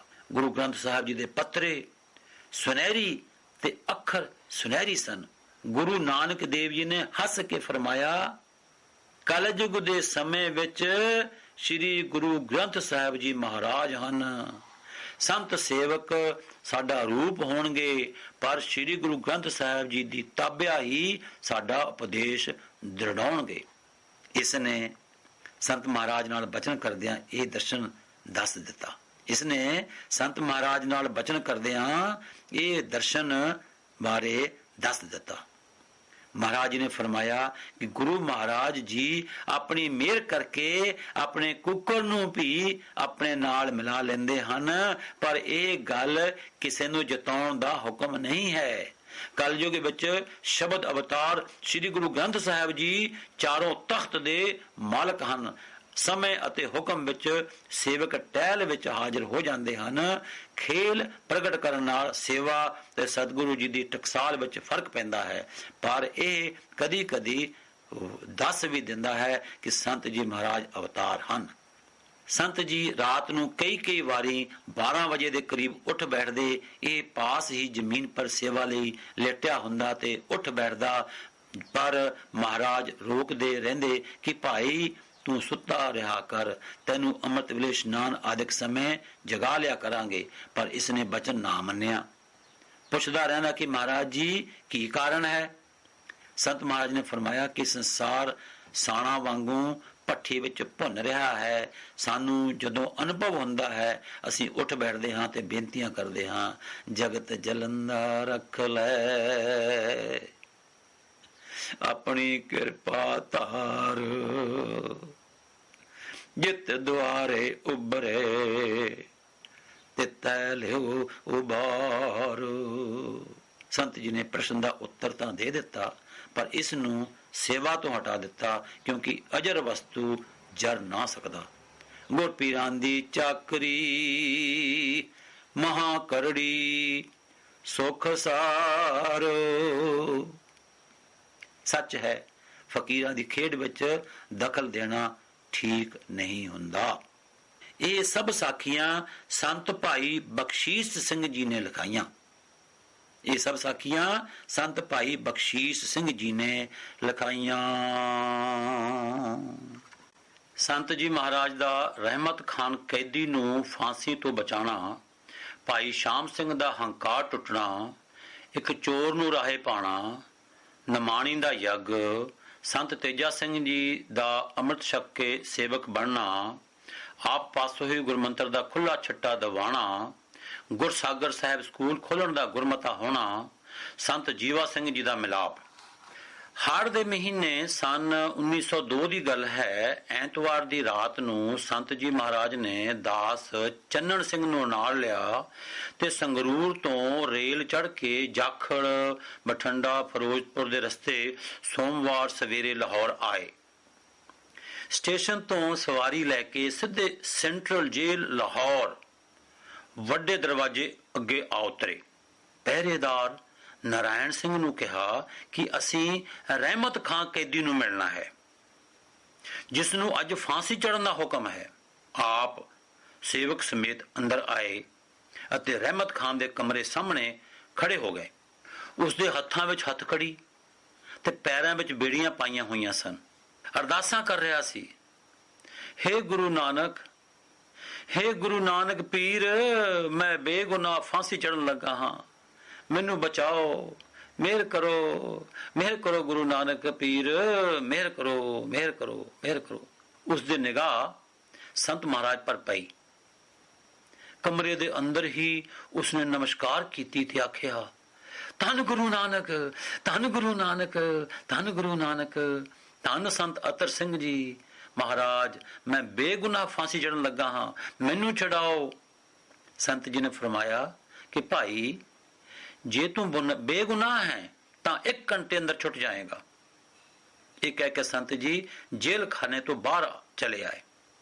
ਅੱਧਾ ਘੰਟਾ ਬੀਤਿਆ ਸੀ ਕਿ ਪੰਜਾਬ ਦੇ ਲਾਟ ਸਾਹਿਬ ਦੇ ਦਫ਼ਤਰੋਂ ਤਾਰ ਆ ਗਈ ਕਿ ਰਹਿਮਤ ਖਾਨ ਬਰੀ ਹੈ। ਇਸਨੇ ਰਹਿਮ ਦੀ ਦਰਖਾਸਤ ਕੀਤੀ ਹੋਈ ਸੀ। ਉਸਨੂੰ ਉਸੇ ਵੇਲੇ ਰਿਹਾ ਕੀਤਾ ਗਿਆ। ਉਹ ਆਪਣੇ ਨਗਰ ਗਿਆ ਤੇ 500 ਰੁਪਏ ਤੇ ਇੱਕ ਦੁਸ਼ਾਲਾ ਲੈ ਕੇ ਗੁਰਸਾਗਰ ਸਾਹਿਬ ਸੰਤ ਜੀ ਨੂੰ ਆ ਮੱਥਾ ਟੇਕਿਆ। ਸੰਤ ਜੀ ਲਾਹੌਰ ਤੋਂ ਪਹਿਲੀ ਗੱਡੀ ਚੜ੍ਹ ਕੇ ਫਿਰੋਜ਼ਪੁਰ 1 ਘੰਟਾ ਠਹਿਰੇ। ਭਾਈ ਨਾਰਾਇਣ ਸਿੰਘ ਦੇ ਘਰ ਪ੍ਰਸ਼ਾਦ ਛਕਿਆ ਤੇ ਮੰਗਲਵਾਰ ਸਵੇਰੇ ਵਾਪਸ ਮਸਤਵਾਣੇ ਪੁੱਜ ਗਏ। ਭਾਈ ਸ਼ਾਮ ਸਿੰਘ ਮਾਂਦਰੀ, ਜੋ ਮੰਦਰ ਵਿੱਚ ਸੁੱਕਾ ਝਾੜੂ ਦਿੰਦਾ ਸੀ, ਨੂੰ ਇੱਕ ਸ਼ਾਮ ਜਦੋਂ ਸੇਵਾ ਖਤਮ ਹੋਈ ਤਾਂ ਸੰਤ ਜੀ ਨੇ ਹੁਕਮ ਕੀਤਾ, ਭਾਈ ਸਾਰੀਆਂ ਖਾਲੀ ਟੋਕਰੀਆਂ ਇਕੱਠੀਆਂ ਕਰਕੇ ਇੱਕ ਪਾਸੇ ਰੱਖ ਦਿਓ। ਇਹ ਬਹੁਤ ਭਾਰੀ ਜਵਾਨ ਸੀ ਤੇ ਸਭ ਤੋਂ ਭਾਰੀ ਟੋਕਰਾ ਚੁੱਕਦਾ ਸੀ। ਇਸਨੇ ਉੱਤਰ ਦਿੱਤਾ ਕਿ ਕਿਸੇ ਮਾੜੇ ਸਰੀਰ ਨੂੰ ਕਹੋ ਕਿ ਉਹ ਰੱਖ ਦੇਵੇ। ਸੰਤ ਜੀ ਨੇ 2 ਵਾਰੀ ਇਸ ਨੂੰ ਕਿਹਾ, ਪਰ ਦੋਵੇਂ ਵਾਰੀ ਇਸਨੇ ਬਚਨ ਨਾ ਮੰਨਿਆ ਤੇ ਹੰਕਾਰ ਨਾਲ ਇਹੀ ਉੱਤਰ ਦਿੱਤਾ ਕਿ ਕਿਸੇ ਮਾੜੇ ਸਰੀਰ ਨੂੰ ਕਹੋ। ਕਰਤਾਰ ਦੇ ਹੁਕਮ ਵਿੱਚ ਇਸ ਨੂੰ ਦਸਤ ਲੱਗ ਗਏ ਤੇ ਖੂਨ ਆਉਂਦਾ ਰਿਹਾ। ਥੋੜੇ ਦਿਨਾਂ ਵਿੱਚ ਹੀ ਸੁੱਕ ਕੇ ਤੀਲਾ ਹੋ ਗਿਆ। ਹੰਕਾਰ ਟੁੱਟ ਗਿਆ ਤੇ ਆ ਕੇ ਚਰਨੀ ਲੱਗਾ, ਮਹਾਰਾਜ ਬਖਸ਼ ਲਓ, ਮਹਾਰਾਜ ਬਖਸ਼ ਲਓ। ਸੰਤ ਜੀ ਨੇ ਫਰਮਾਇਆ, ਅਸੀਂ ਤਾਂ ਤੈਨੂੰ ਕੁਛ ਨਹੀਂ ਆਖਿਆ, ਤੇਰੀ ਆਪਣੀ ਭਾਵਨਾ ਦਾ ਹੀ ਫਲ ਹੈ। ਇੱਕ ਵਾਰੀ ਰਾਤ 12 ਵਜੇ ਇੱਕ ਸਾਂਸੀ ਗੁਰਦੁਆਰਾ ਸਾਹਿਬ ਵਿੱਚ ਚੋਰੀ ਕਰਨ ਆਇਆ। ਭਾਈ ਸ਼ਾਮ ਸਿੰਘ ਮਾਂਦਰੀ ਨੇ ਫੜ ਲਿਆ ਤੇ ਹੋਰ ਸਿੰਘਾਂ ਨਾਲ ਰਲ ਕੇ ਉਸ ਦੀਆਂ ਮੁਸ਼ਕਾਂ ਬੰਨ੍ਹ ਦਿੱਤੀਆਂ, ਇੱਕ ਕੋਠੜੀ ਵਿੱਚ ਬੰਦ ਕਰ ਦਿੱਤਾ। ਸੰਤ ਮਹਾਰਾਜ ਜੀ ਨੇ ਕਹਿਲਾ ਭੇਜਿਆ ਕਿ ਇਸ ਨੂੰ ਕੋਈ ਮਾਰਨਾ ਨਹੀਂ, ਜੇ ਕੋਈ ਮਾਰੇਗਾ ਸਮਝਣਾ ਕਿ ਉਹ ਮਾਰ ਸਾਨੂੰ ਪਵੇਗੀ। ਦੀਵਾਨ ਦੇ ਭੋਰਾ ਮਗਰੋਂ ਸੰਤ ਮਹਾਰਾਜ ਸਿੱਧਾ ਇਸ ਕੋਠੜੀ ਪਾਸ ਆਏ ਤੇ ਮੁਸ਼ਕਾਂ ਖੋਲ ਦੇਣ ਦਾ ਹੁਕਮ ਦਿੱਤਾ। ਭਾਈ ਸ਼ਾਮ ਸਿੰਘ ਨੇ ਕਿਹਾ, ਮਹਾਰਾਜ ਜੀ ਇਸ ਚੋਰ ਨੂੰ ਵੀ ਸਾਧ ਦੇ ਦਰਸ਼ਨ ਦਾ ਫਲ ਮਿਲੇਗਾ। ਸੰਤ ਮਹਾਰਾਜ ਨੇ ਉੱਤਰ ਦਿੱਤਾ, ਹਾਂ ਭਾਈ, ਇਹ ਬਚਨ ਕੀਤਾ ਹੀ ਸੀ ਕਿ ਚੋਰ ਚਰਨੀ ਢਹਿ ਪਿਆ ਤੇ ਬੋਲਿਆ, ਮੇਰੀ ਕੁੱਲ ਵਿੱਚੋਂ ਕੋਈ ਵੀ ਜੀਵ ਗੁਰਦੁਆਰੇ ਦੀ ਚੋਰੀ ਨਹੀਂ ਕਰੇਗਾ, ਮੈਨੂੰ ਬਖਸ਼ ਦਿਓ। ਉਸ ਨੂੰ ਛੱਡ ਦਿੱਤਾ ਗਿਆ। ਸ਼੍ਰੀਮਾਨ ਭਾਈ ਨਿਰੰਜਨ ਸਿੰਘ MA LLB, ਜੋ ਖਾਲਸਾ ਕਾਲਜ ਅੰਮ੍ਰਿਤਸਰ ਵਿੱਚ ਵਾਈਸ ਪ੍ਰਿੰਸੀਪਲ ਸਨ, ਨੇ ਸੰਤ ਜੀ ਮਹਾਰਾਜ ਦੇ ਪਹਿਲੀ ਵਾਰੀ ਦਰਸ਼ਨ ਲਾਹੌਰ ਕੀਤੇ। ਪਰਿਵਾਰ ਸਮੇਤ ਗੁਰਸਾਗਰ ਸਾਹਿਬ ਅੰਮ੍ਰਿਤ ਛਕ ਕੇ ਨਾਮ ਤੇਜਾ ਸਿੰਘ ਰੱਖਿਆ ਜਾਣਾ ਤੇ ਸਾਰਾ ਜੀਵਨ ਹੀ ਅਰਦਾਸ ਕਰਾ ਦੇਣਾ। ਸਾਰੀ ਜ਼ਿੰਦਗੀ ਦੇਸ਼ ਪ੍ਰਦੇਸ਼ ਸਿੱਖ ਧਰਮ ਦਾ ਪ੍ਰਚਾਰ ਕਰਨਾ। ਗੁਰਦੁਆਰੇ ਬਣਾਉਣ ਬਾਰੇ ਆਪ ਵੱਖਰੀ ਪੁਸਤਕ ਵਿੱਚ ਪੜ੍ਹੋਗੇ, ਜਿਸ ਦਾ ਨਾਮ ਸੰਖੇਪ ਜੀਵਨ ਸ਼੍ਰੀਮਾਨ ਸੰਤ ਤੇਜਾ ਸਿੰਘ ਜੀ MA ਮਸਤਵਾਣੇ ਵਾਲੇ ਹੋਵੇਗਾ। ਇੱਕ ਸ਼ਾਮ ਨੂੰ ਸੰਤ ਤੇਜਾ ਸਿੰਘ ਜੀ ਤੇ ਪ੍ਰੋਫੈਸਰ ਜੋਧ ਸਿੰਘ ਨੂੰ ਮਸਤਵਾਣੇ ਸਾਹਿਬ ਵਿੱਚ ਸੰਤ ਮਹਾਰਾਜ ਨੇ ਇਕੱਲਿਆਂ ਨਾਮ ਜਪਣ ਦੀ ਸਾਰੀ ਜੁਗਤ ਸਮਝਾਈ। ਸਵੇਰ ਦੇ ਦੀਵਾਨ ਵਿੱਚ ਸੰਤ ਤੇਜਾ ਸਿੰਘ ਜੀ ਨੂੰ ਸੰਤ ਮਹਾਰਾਜ ਨੇ ਵਿਆਖਿਆਨ ਕਰਨ ਦਾ ਹੁਕਮ ਦਿੱਤਾ। ਜਦੋਂ ਇਹ ਖੜੇ ਹੀ ਹੋਏ ਸਨ ਤਾਂ ਸੰਤ ਜੀ ਮਹਾਰਾਜ ਨੇ ਸੇਵਕਾਂ ਨੂੰ ਆਗਿਆ ਕੀਤੀ ਕਿ ਪਤਾਸ਼ਿਆਂ ਦਾ ਜਿਹੜਾ ਢੇਰ ਸ੍ਰੀ ਗੁਰੂ ਗ੍ਰੰਥ ਸਾਹਿਬ ਜੀ ਹਜ਼ੂਰੀ ਵਿੱਚ ਪਿਆ ਹੋਇਆ ਹੈ, ਦੀਵਾਨ ਵਿੱਚ ਉਸਦੇ ਖੁੱਲੇ ਛੁੱਟੇ ਦੇ ਦਿਓ। ਹੁਕਮ ਮੰਨ ਕੇ ਪ੍ਰੇਮੀਆਂ ਨੇ ਪਤਾਸ਼ਿਆਂ ਦਾ ਚਾਰੇ ਪਾਸੇ ਮੀਂਹ ਵਰਸਾ ਦਿੱਤਾ। ਇਸ ਖੇਲ ਤੋਂ ਮਹਾਰਾਜ ਜੀ ਦਾ ਭਾਵ ਸੀ ਕਿ ਗੁਰਮੰਤਰ ਦਾ ਖੁੱਲਾ ਛੱਟਾ ਦੇ ਦਿਓ ਤੇ ਸਦਾ ਹੀ ਤੁਹਾਨੂੰ ਸਫਲਤਾ ਮਿਲਦੀ ਰਹੇ। ਹੁਕਮ ਮੰਨ ਕੇ ਸੰਤ ਤੇਜਾ ਸਿੰਘ ਜੀ ਨੇ ਨਾਮ ਜਪਣ ਦੀ ਮਹਿਮਾ ਤੇ ਗੁਰਮੰਤਰ ਆਰਾਧਨ ਦੀ ਜੁਗਤ ਪੂਰੀ ਖੋਲ ਕੇ ਸੁਣਾ ਦਿੱਤੀ, ਜੋ ਬਹੁਤ ਸੰਖੇਪ ਵਿੱਚ ਇਸ ਪ੍ਰਕਾਰ ਹੈ। ਪਹਿਲੀ ਗੱਲ, ਹੋਂਠ ਅਤੇ ਜੀਵ ਦੋਵੇਂ ਹਿੱਲਣ। ਪਹਿਲੀ ਗੱਲ, ਹੋਂਠ ਅਤੇ ਜੀਵ ਦੋਵੇਂ ਹਿੱਲਣ। ਦੂਜੀ ਅਵਸਥਾ, ਤਾਲੂ ਨਾਲ ਜੀਵ ਦੀ ਨਿਰੀ ਟੀਸੀ ਹਿਲੇ ਅਤੇ ਵਾਹਿਗੁਰੂ ਵਾਹਿਗੁਰੂ ਉਚਾਰੀ ਜਾਵੇ। ਫਿਰ ਪੜਦਾ ਜੀ, ਤਾਲੂ ਨਾਲ ਜੀਵ ਦੀ ਨਿਰੀ ਟੀਸੀ ਹਿਲੇ ਅਤੇ ਵਾਹਿਗੁਰੂ ਵਾਹਿਗੁਰੂ ਉਚਾਰੀ ਜਾਵੇ। ਤੀਜੀ ਅਵਸਥਾ, ਸਵਾਸ ਦੁਆਰਾ ਵਾਹੇ ਅੰਦਰ ਜਾਵੇ ਤੇ ਗੁਰੂ ਬਾਹਰ ਆਵੇ। ਸਵਾਸ ਦੁਆਰਾ ਵਾਹੇ ਅੰਦਰ ਜਾਵੇ ਤੇ ਗੁਰੂ ਬਾਹਰ ਆਵੇ। ਚੌਥੀ ਅਵਸਥਾ, ਸ਼ਬਦ ਸੁਰਤ ਇੱਕ ਹੋ ਜਾਣ। ਇਹ ਦਸ਼ਾ ਸਮੇਂ ਸਿਰ ਉੱਪਰਲੀਆਂ 3 ਪੌੜੀਆਂ ਪੱਕਣ ਤੇ ਅਤੁੱਟ ਅਭਿਆਸ ਦੇ ਮਗਰੋਂ ਹੀ ਸੁਤੇ ਸਹਿਜ ਹੀ ਆ ਜਾਂਦੀ ਹੈ। ਇਸ ਤਰ੍ਹਾਂ ਪਿਛਲੇ ਪਹਿਰ ਦੇ ਦੀਵਾਨ ਵਿੱਚ ਸਰਦਾਰ ਨਿਹਾਲ ਸਿੰਘ ਜੀ ਵੱਡੇ ਗਿਰਾਂ ਵਾਲੇ ਨੇ ਦੀਵਾਨ ਵਿੱਚ ਗੁਰਸਾਗਰ ਸਾਹਿਬ ਸਕੂਲ ਖੋਲਣ ਦਾ ਗੁਰਮਤਾ ਪਾਸ ਕੀਤਾ। ਸਾਰੀ ਸੰਗਤ ਨੇ ਬੜੇ ਉਤਸ਼ਾਹ ਨਾਲ ਪ੍ਰਵਾਨਗੀ ਦਾ ਜੈਕਾਰਾ ਗਜਾਇਆ। ਅਪੀਲ ਪਰ ਖੁੱਲੇ ਗੱਫੇ ਦੀ ਸੰਗਤਾਂ ਨੇ ਅਰਦਾਸ ਕਰਾਏ ਤੇ ਪ੍ਰੇਮ ਦੀ ਲਹਿਰ ਵਿੱਚ ਸੰਤ ਤੇਜਾ ਸਿੰਘ ਜੀ ਨੇ ਆਪਣਾ ਸਰੀਰ ਹੀ ਅਰਦਾਸ ਕਰਵਾ ਦਿੱਤਾ। ਸੰਤ ਤੇਜਾ ਸਿੰਘ ਜੀ ਨੇ ਆਪਣਾ ਸਰੀਰ ਹੀ ਅਰਦਾਸ ਕਰਵਾ ਦਿੱਤਾ। ਜੋੜ ਮੇਲ ਮਗਰੋਂ ਸੰਤ ਮਹਾਰਾਜ ਜੀ ਨੇ ਸੰਤ ਤੇਜਾ ਸਿੰਘ ਜੀ ਨੂੰ ਫਰਮਾਇਆ ਕਿ ਸਾਡਾ ਆਸ਼ਾ ਹੈ ਕਿ ਗੁਰੂ ਨਾਨਕ ਸਾਹਿਬ ਦੇ ਘਰ ਦੀ ਆਤਮਿਕ ਵਿਦਿਆ ਤੇ ਪੱਛਮੀ ਸਾਇੰਸ ਵਿਦਿਆ ਦਾ ਸੰਯੋਗ ਹੋ ਜਾਵੇ ਤੇ ਗੁਰਸਾਗਰ ਸਾਹਿਬ ਮਸਤੂਆਣੇ ਵਿੱਚ ਇੱਕ ਐਸਾ ਆਸ਼ਰਮ ਖੁੱਲ ਜਾਵੇ ਕਿ ਇਸ ਦੇਸ਼ ਦੇ ਭੁਜੰਗੀਆਂ ਖਾਸ ਕਰਕੇ ਸਿੱਖ ਵਿਦਿਆਰਥੀਆਂ ਨੂੰ ਵਿਲਾਇਤ ਜਾਣ ਦੀ ਲੋੜ ਨਾ ਰਹੇ। ਸੰਤ ਤੇਜਾ ਸਿੰਘ ਜੀ ਨੇ ਅਮਰੀਕਾ ਜਾਣ ਦਾ ਸੰਕਲਪ ਪ੍ਰਗਟ ਕੀਤਾ ਤੇ ਦੱਸਿਆ ਕਿ ਤਿਆਰੀ ਕਰ ਰਿਹਾ ਹਾਂ। ਸੰਤ ਮਹਾਰਾਜ ਨੇ ਫਰਮਾਇਆ ਕਿ ਬਹੁਤ ਅੱਛਾ ਹੈ, ਤੁਸੀਂ ਜ਼ਰੂਰ ਉਹਨਾਂ ਦੇਸ਼ਾਂ ਵਿੱਚੋਂ ਹੋ ਆਓ ਤੇ ਵਿਦਿਆ ਦੇ ਸਾਰੇ ਤਰੀਕੇ ਸਮਝਾਓ, ਫਿਰ ਇੱਥੇ ਆ ਕੇ ਸੇਵਾ ਕਰਨੀ, ਅਸੀਂ ਵੀ ਤੁਹਾਡੇ ਨਾਲ ਚੱਲਾਂਗੇ। ਸੰਤ ਮਹਾਰਾਜ ਆਪ ਤਾਂ ਨਾ ਜਾ ਸਕੇ, ਪਰ ਸੰਤ ਤੇਜਾ ਸਿੰਘ ਜੀ ਨੂੰ 125 ਰੁਪਏ ਤੇ ਕੁਝ ਖਾਸ ਬਚਨ ਕਰਕੇ ਅਸ਼ੀਰਵਾਦ ਦੇ ਕੇ ਤੋੜ ਦਿੱਤਾ। ਮਸਤੂਆਣੇ ਗੁਰਦੁਆਰੇ ਸਾਹਿਬ ਦੀ ਸੇਵਾ ਬਾਰੇ ਸਾਰੇ ਮਾਲਵੇ ਬਲਕਿ ਸਾਰੇ ਦੇਸ਼ ਦੇ ਪ੍ਰਦੇਸ਼ਾਂ ਵਿੱਚ ਵੀ ਖਬਰਾਂ ਪੁੱਜ ਚੁੱਕੀਆਂ ਸਨ। ਇਸ ਮਹਾਨ ਸੇਵਾ ਦੇ ਨਾਲ ਨਾਲ ਸੰਤ ਜੀ ਸਿਮਰਨ ਵੀ ਕਰਾਉਂਦੇ ਤੇ ਅੰਮ੍ਰਿਤ ਪ੍ਰਚਾਰ ਬਹੁਤ ਹੁੰਦੇ। ਮੈਂ ਦੁਆਬ ਵਿੱਚ ਪ੍ਰਚਾਰ ਕਰਦਿਆਂ ਆਪ ਜੀ ਦੇ ਦਰਸ਼ਨ ਸੰਤ ਜੀਵਾ ਸਿੰਘ ਨਨਕਾਣੇ ਸਾਹਿਬ ਵਾਲਿਆਂ ਨੇ ਕੀਤੇ। ਸੰਤ ਜੀਵਾ ਸਿੰਘ ਜੀ ਨਨਕਾਣੇ ਸਾਹਿਬ ਵਾਲਿਆਂ ਨੇ ਕੀਤੇ, ਜੋ ਆਪਣੀ ਜ਼ੁਬਾਨੀ ਇਸ ਤਰ੍ਹਾਂ ਦੱਸਦੇ ਹਨ। ਪੰਨਾ 26 ਤੇ 28 ਪੁਰਾਣਾ ਜੀਵਨ ਦੂਜਾ ਭਾਗ ਵੇਖੋ। ਮਸਤੂਆਣਾ ਗੁਰਦੁਆਰੇ ਦੀ ਸੇਵਾ ਸੰਪੂਰਨ ਹੋ ਚੁੱਕੀ ਸੀ। ਸਰੋਵਰ ਦੀ ਸੇਵਾ ਸ਼ੁਰੂ ਹੋਈ। ਆਪ ਜੀ ਪਾਸ ਰਹਿਣ ਵਾਲੇ ਸਭ ਸੰਤਾਂ ਸੇਵਕਾਂ ਨੇ ਸਵੇਰ ਦੇ ਦੀਵਾਨ ਪਿੱਛੋਂ ਕਈਆਂ ਟੋਕਰੀਆਂ ਫੜ ਕੇ ਜੁਟ ਜਾਣਾ। ਪ੍ਰਸ਼ਾਦਾ ਛਕਣ ਲਈ ਕੁਝ ਸਮਾਂ ਸੇਵਾ ਰੁਕਣੀ। ਕਈਆਂ ਨੇ ਤਾਂ ਰੋਟੀ ਮੂੰਹ ਨਾਲ ਖਾਈ ਜਾਣੀ ਤੇ ਟੋਕਰੀ ਢੋਈ ਜਾਣੀ। ਇਸ ਸੇਵਾ ਦਾ ਚਾਚਾ ਸ਼ਹਿਰ ਸੰਗਰੂਰ ਤੇ ਨੇੜੇ ਦੇ ਪਿੰਡਾਂ ਵਿੱਚ ਜਾ ਪੁੱਜਾ। ਸ਼ਹਿਰ ਤੇ ਨਗਰਾਂ ਤੋਂ ਸੰਗਤਾਂ ਜਿੱਥੇ ਬੰਨ ਸ਼ਬਦ ਪੜ੍ਹਦਿਆਂ ਆਉਂਦੀਆਂ ਤੇ ਜਿੱਦੋ ਜਿੱਦੀ ਸੇਵਾ ਕਰਕੇ ਗੁਰੂ ਦੀ ਖੁਸ਼ੀ ਪ੍ਰਾਪਤ ਕਰਦੀਆਂ। ਢੋਲ ਵੱਜਦਾ ਰਹਿੰਦਾ। ਕਈ ਜਵਾਨ 2-2 ਟੋਕਰੇ ਵੀ ਕਈ ਮਣ ਮਿੱਟੀ ਜਿਨ੍ਹਾਂ ਵਿੱਚ ਹੁੰਦੀ ਚੁੱਕਦੇ। ਸੰਤ ਮਹਾਰਾਜ ਜੀ ਪਲੰਗ ਤੇ ਬੈਠ ਸਿਮਰਨ ਕਰੀ ਜਾਂਦੇ, ਪਰ ਸੰਗਤਾਂ ਆਪ ਦੇ ਦਰਸ਼ਨ ਕਰ ਕਰਕੇ ਨਿਹਾਲ ਹੁੰਦੀਆਂ ਤੇ ਸੇਵਾ ਕਰਕੇ ਜਨਮ ਸਫਲਾ ਕਰਦੀਆਂ। ਪਟਿਆਲੇ, ਜੀਂਦ, ਨਾਭਾ ਆਦਿ ਸ਼ਹਿਰਾਂ ਤੋਂ ਇਨ੍ਹਾਂ ਰਿਆਸਤਾਂ ਦੀਆਂ ਫੌਜਾਂ ਤੇ ਰਸਾਲਿਆਂ ਦੇ ਜਵਾਨ ਵੀ ਭਾਰੀ ਗਿਣਤੀ ਵਿੱਚ ਕਈ ਵਾਰੀ ਆਏ। ਬੈਂਡ ਵੱਜਦੇ ਆਉਂਦੇ ਤੇ ਸੇਵਾ ਕੀਤੀ। ਜੰਗੀ ਜਥਾ ਜੋ ਸੰਤ ਜੀ ਮਹਾਰਾਜ ਦਾ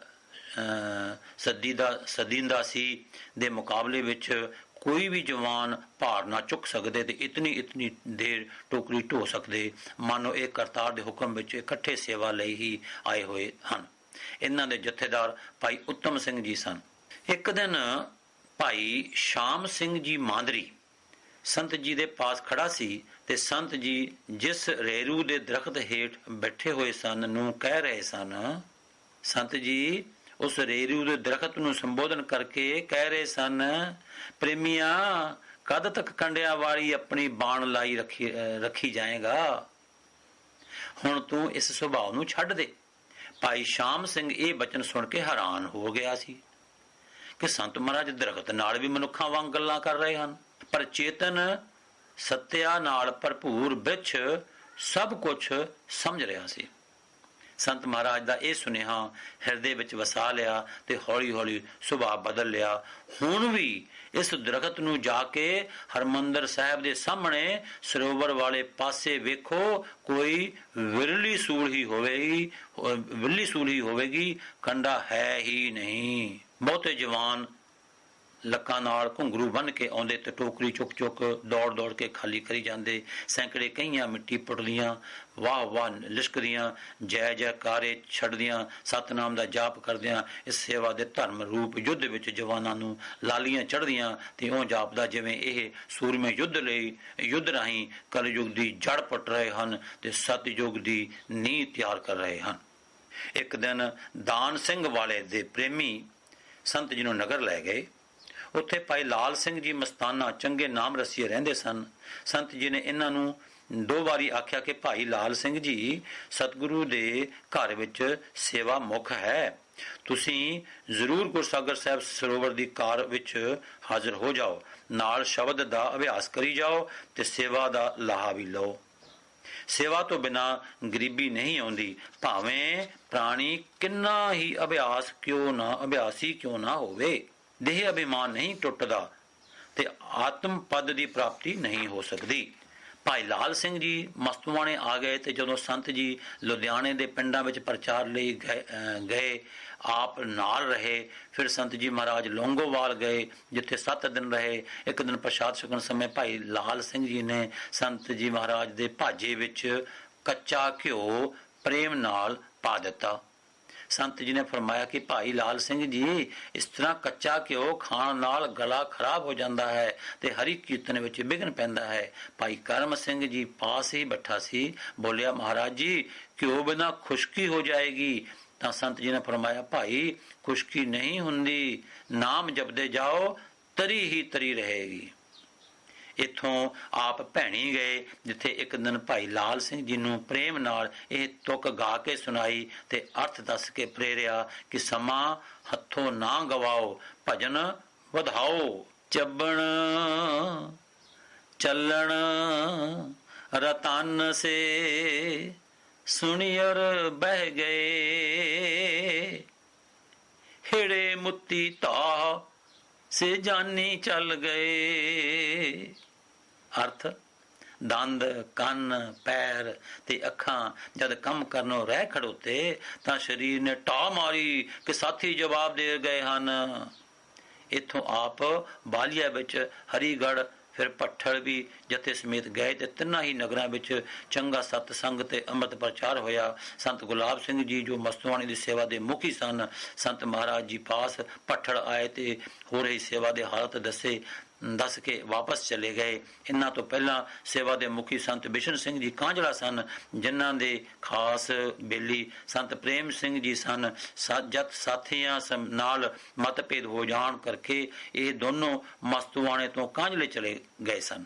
ਸੰਤ ਜੀ ਨੇ ਦੌਰੇ ਤੋਂ ਮਸਤੂਆਣੇ ਆ ਕੇ ਇਹਨਾਂ ਦੋਹਾਂ ਨੂੰ ਬੁਲਾ ਭੇਜਿਆ ਤੇ ਫਰਮਾਇਆ ਕਿ ਭਾਈ ਬਿਸ਼ਨ ਸਿੰਘ ਜੀ, ਅਸੀਂ ਤਾਂ ਉੱਡਦੇ ਪੰਛੀ ਸੀ, ਤੁਸਾਂ ਹੀ ਸਾਨੂੰ ਇਸ ਇਲਾਕੇ ਵਿੱਚ ਲਿਆ ਕੇ ਮਸਤੂਆਣੀ ਦੀ ਸੇਵਾ ਸ਼ੁਰੂ ਕਰਾਈ ਸੀ। ਤੁਸੀਂ ਸੇਵਾ ਛੱਡ ਗਏ ਹੋ, ਤੁਸੀਂ ਮੁੜ ਕੇ ਇੱਥੇ ਹੀ ਆ ਜਾਓ। ਸੰਤ ਬਿਸ਼ਨ ਸਿੰਘ ਜੀ ਨੇ ਕਿਹਾ ਕਿ ਇਹ ਪੰਡ ਬਹੁਤ ਭਾਰੀ ਹੈ। ਉੱਤਰ ਵਿੱਚ ਸੰਤ ਜੀ ਨੇ ਫਰਮਾਇਆ, ਭਾਈ ਬਿਸ਼ਨ ਸਿੰਘ ਜੀ, ਪੰਡ ਭਾਵੇਂ ਕਿੰਨੀ ਭਾਰੀ ਹੋਵੇ, ਜੇ ਇੱਕ ਵਾਰੀ ਸਿੱਖ ਚੁੱਕ ਲਵੇ, ਕਦੇ ਵੀ ਨਾ ਸੁੱਟੇ, ਭਾਵੇਂ ਹੇਠਾਂ ਹੀ ਪਿੱਠਾ ਜਾਵੇ।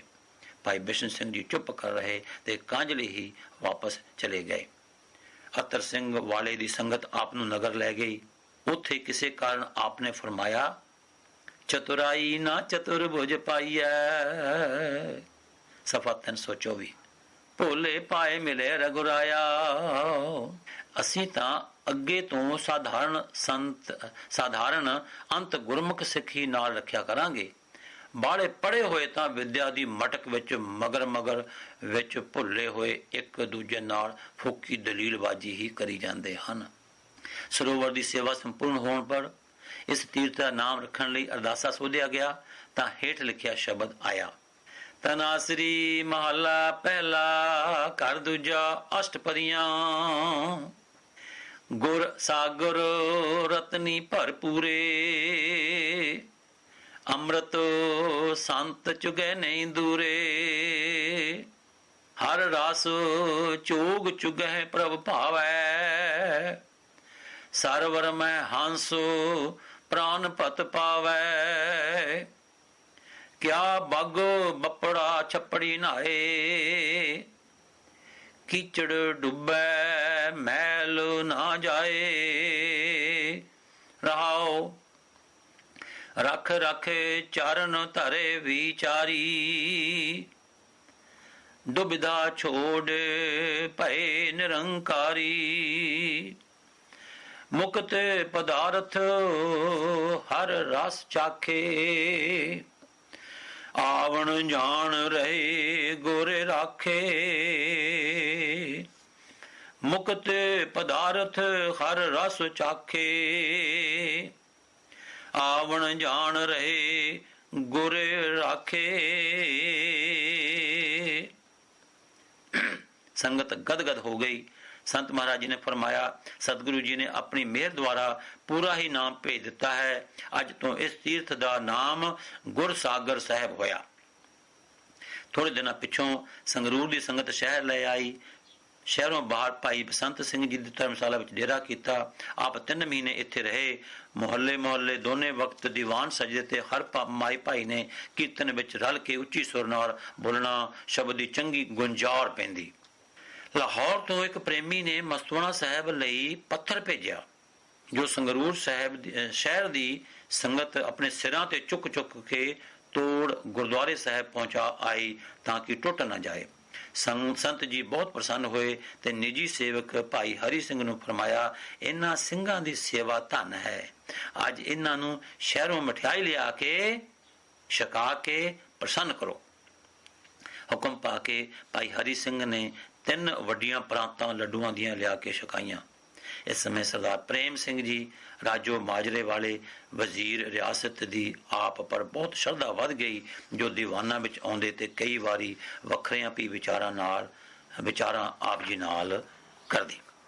ਆਪ ਜੀ ਦਾ ਲੜਕਾ ਜਰਨੈਲ ਗੁਰਨਾਮ ਸਿੰਘ ਇਸ ਰਿਆਸਤੀ ਫੌਜਾਂ ਦਾ ਵੱਡਾ ਜਰਨੈਲ ਤੇ ਫਿਰ ਪਟਿਆਲਾ ਰਿਆਸਤ ਦਾ ਚੀਫ ਮਿਨਿਸਟਰ ਰਿਹਾ, ਜਿਨ੍ਹਾਂ ਦਾ ਦੋਹਤਾ ਮਹਾਰਾਜਾ ਯਾਦਵਿੰਦਰ ਸਿੰਘ ਪਟਿਆਲਾ ਹੈ। ਮਹਾਰਾਜਾ ਜੀ ਦੇ ਮਹਿਲਾਂ ਵਿੱਚੋਂ ਬੂੜੀਏ ਵਾਲੀ ਰਾਣੀ ਦਾ ਸੰਤ ਜੀ ਦੇ ਚਰਨਾਂ ਨਾਲ ਬਹੁਤ ਪ੍ਰੇਮ ਹੋ ਗਿਆ। ਇਹ ਸੰਤ ਮਹਾਰਾਜ ਜੀ ਦੀ ਮਾਤਾ ਭੋਲੀ ਜੀ ਨੂੰ ਆਪਣੇ ਪਾਸ ਮਹਿਲਾਂ ਵਿੱਚ ਸਤਸੰਗ ਤੇ ਸੇਵਾ ਦਾ ਲਾਭ ਲੈਣ ਲਈ ਲੈ ਆਈ। ਇਸ ਰਾਣੀ ਦੇ ਪ੍ਰੇਮ ਕਰਕੇ ਕੱਤਕ ਪੂਰਨਮਾਸ਼ੀ ਦਾ ਗੁਰਪੁਰਬ ਦੀਵਾਨ ਖਾਨੇ ਵਿੱਚ ਸਾਰੀ ਸੰਗਤ ਨੇ ਰਲ ਕੇ ਮਨਾਇਆ, ਜਿੱਥੇ 11 ਦਿਨ ਕੀਰਤਨ, ਅਖੰਡ ਪਾਠ, ਅੰਮ੍ਰਿਤ ਪ੍ਰਚਾਰ ਹੁੰਦੇ ਰਹੇ। ਲੰਗਰ ਅਟੁੱਟ ਵਰਤਦਾ ਰਿਹਾ। ਮਹਾਰਾਣੀ ਜੀ ਨੇ ਸੰਤ ਸੇਵਕ ਜਥੇ ਲਈ ਬਸਤਰ ਬਿਸਤਰੇ ਤੇ 1100 ਰੁਪਏ ਨਗਦੀ ਅਰਦਾਸ ਕਰਾਏ। ਮਹਾਰਾਣੀ ਜੀ ਦਾ ਪ੍ਰੇਮ ਅੰਤ ਤੱਕ ਨਿਭਿਆ। 1921 ਵਿੱਚ ਇਸ ਨੇ ਅਖੰਡ ਪਾਠ ਦਾ ਭੋਗ ਪਵਾਇਆ। ਸਾਧ ਸੰਗਤ ਦੇ ਦਰਸ਼ਨ ਤੇ ਸੇਵਾ ਤੋਂ ਨਿਹਾਲ ਹੋ ਕੇ ਅਚਾਨਕ ਗੁਰਪੁਰੀ ਨੂੰ ਸਿਧਾਰ ਗਈ। ਇਹਨਾਂ ਦਿਨਾਂ ਵਿੱਚ ਹੀ ਮਹਾਰਾਜਾ ਜੀ ਦੀ ਗੱਦੀ ਨਸ਼ੀਨੀ ਦਾ ਜਲੂਸ ਨਿਕਲਿਆ ਤੇ ਸੰਤ ਮਹਾਰਾਜੇ ਦੇ ਹੁਕਮ ਨਾਲ ਹਾਥੀ ਦੀ ਸਵਾਰੀ ਦਾ ਪ੍ਰਬੰਧ ਹੋਇਆ, ਪਰ ਕਿਸੇ ਅਹਿਲਕਾਰ ਨੇ ਪ੍ਰੀਖਿਆ ਲਈ ਮਸਤ ਹਾਥੀ ਭੇਜਿਆ। ਹਾਥੀ ਦੇ ਉੱਤਮ ਭਾਗ ਮਹਾਂਪੁਰਸ਼ਾਂ ਦੀ ਸਵਾਰੀ ਵਿੱਚ ਉਹ ਲਿੱਲੇ ਵਾਂਗੂ ਅਡੋਲ ਸਾਰਾ ਦਿਨ ਜਲੂਸ ਵਿੱਚ ਫਿਰਦਾ ਰਿਹਾ। ਇਸ ਜਸ਼ਨ ਪਰ ਆਏ ਹੋਏ ਸਭ ਪਹਿਲਵਾਨ ਇਕੱਠੇ ਹੋ ਕੇ ਸੰਤ ਮਹਾਰਾਜ ਜੀ ਦੇ ਦਰਸ਼ਨ ਲਈ ਆਏ ਤਾਂ ਆਪ ਨੇ ਸਭ ਨੂੰ ਨਾਮ ਜਪਣ ਤੇ ਚੰਗੇ ਕਰਮ ਕਰਨ ਦਾ ਉਪਦੇਸ਼ ਦਿੱਤਾ। ਇਸ ਪਿੱਛੋਂ ਆਪ ਪ੍ਰਚਾਰ ਲਈ ਬਠਿੰਡੇ ਪੁੱਜੇ। ਉੱਥੇ ਡੱਬਵਾੜੀ ਮੰਡੀ, ਕਾਲਿਆਂ ਵਾਲੀ, ਫਤੂਹੀ, ਜਿਹੜਾ ਫਿਰੋਜ਼ਪੁਰ, ਡੁਮਾ ਵਾਲੀ, ਰਾਮਪੁਰਾ, ਫੂਲ ਮੰਡੀ, ਫੂਲ ਮਹਾਰਾਜ, ਰਾਮਪੁਰਾ ਮਿਲ ਤੋਂ ਹੁੰਦੇ ਹੋਏ ਫਿਰ ਸੰਗਰੂਰ ਆ ਗਏ। ਸਭ ਥਾਂ ਚੰਗਾ ਕੀਰਤਨ, ਅੰਮ੍ਰਿਤ ਪ੍ਰਚਾਰ ਹੋਇਆ ਸੀ।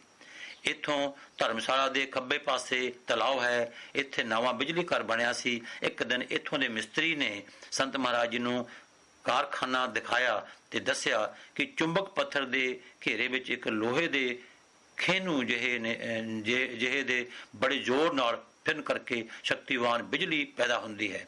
ਸੰਤ ਜੀ ਨੇ ਫਰਮਾਇਆ, ਠੀਕ ਹੈ, ਪਰ ਨਾਮ ਦੇ ਹਰ ਵਕਤ ਪੂਰੇ ਉਤਸ਼ਾਹ ਤੇ ਜ਼ੋਰ ਨਾਲ ਹਜ਼ੂਰੀ ਵਿੱਚ ਜਾਪ ਕਰਨ ਦੁਆਰਾ ਇੱਕ ਅਦਭੁਤ ਬਿਜਲੀ ਪੈਦਾ ਹੁੰਦੀ ਹੈ, ਜਿਸ ਦੇ ਆਸਰੇ ਕੋਟਾਨ, ਸੂਰਜ, ਚੰਦ, ਖੰਡ, ਬ੍ਰਹਮੰਡ ਸਾਰੇ ਰਚਨਾ ਚੱਲ ਰਹੀ ਹੈ। ਆਪ ਕਲਾਲ ਪਿੰਡ ਪੂਲੇਵਾਲ ਤੇ ਕਾਂਝਲੇ ਹੁੰਦੇ ਪ੍ਰਚਾਰ ਕਰਦੇ ਗੁਰਸਾਗਰ ਸਾਹਿਬ ਮਾਘੀ ਦੇ ਦੀਵਾਨ ਲਈ ਆ ਗਏ।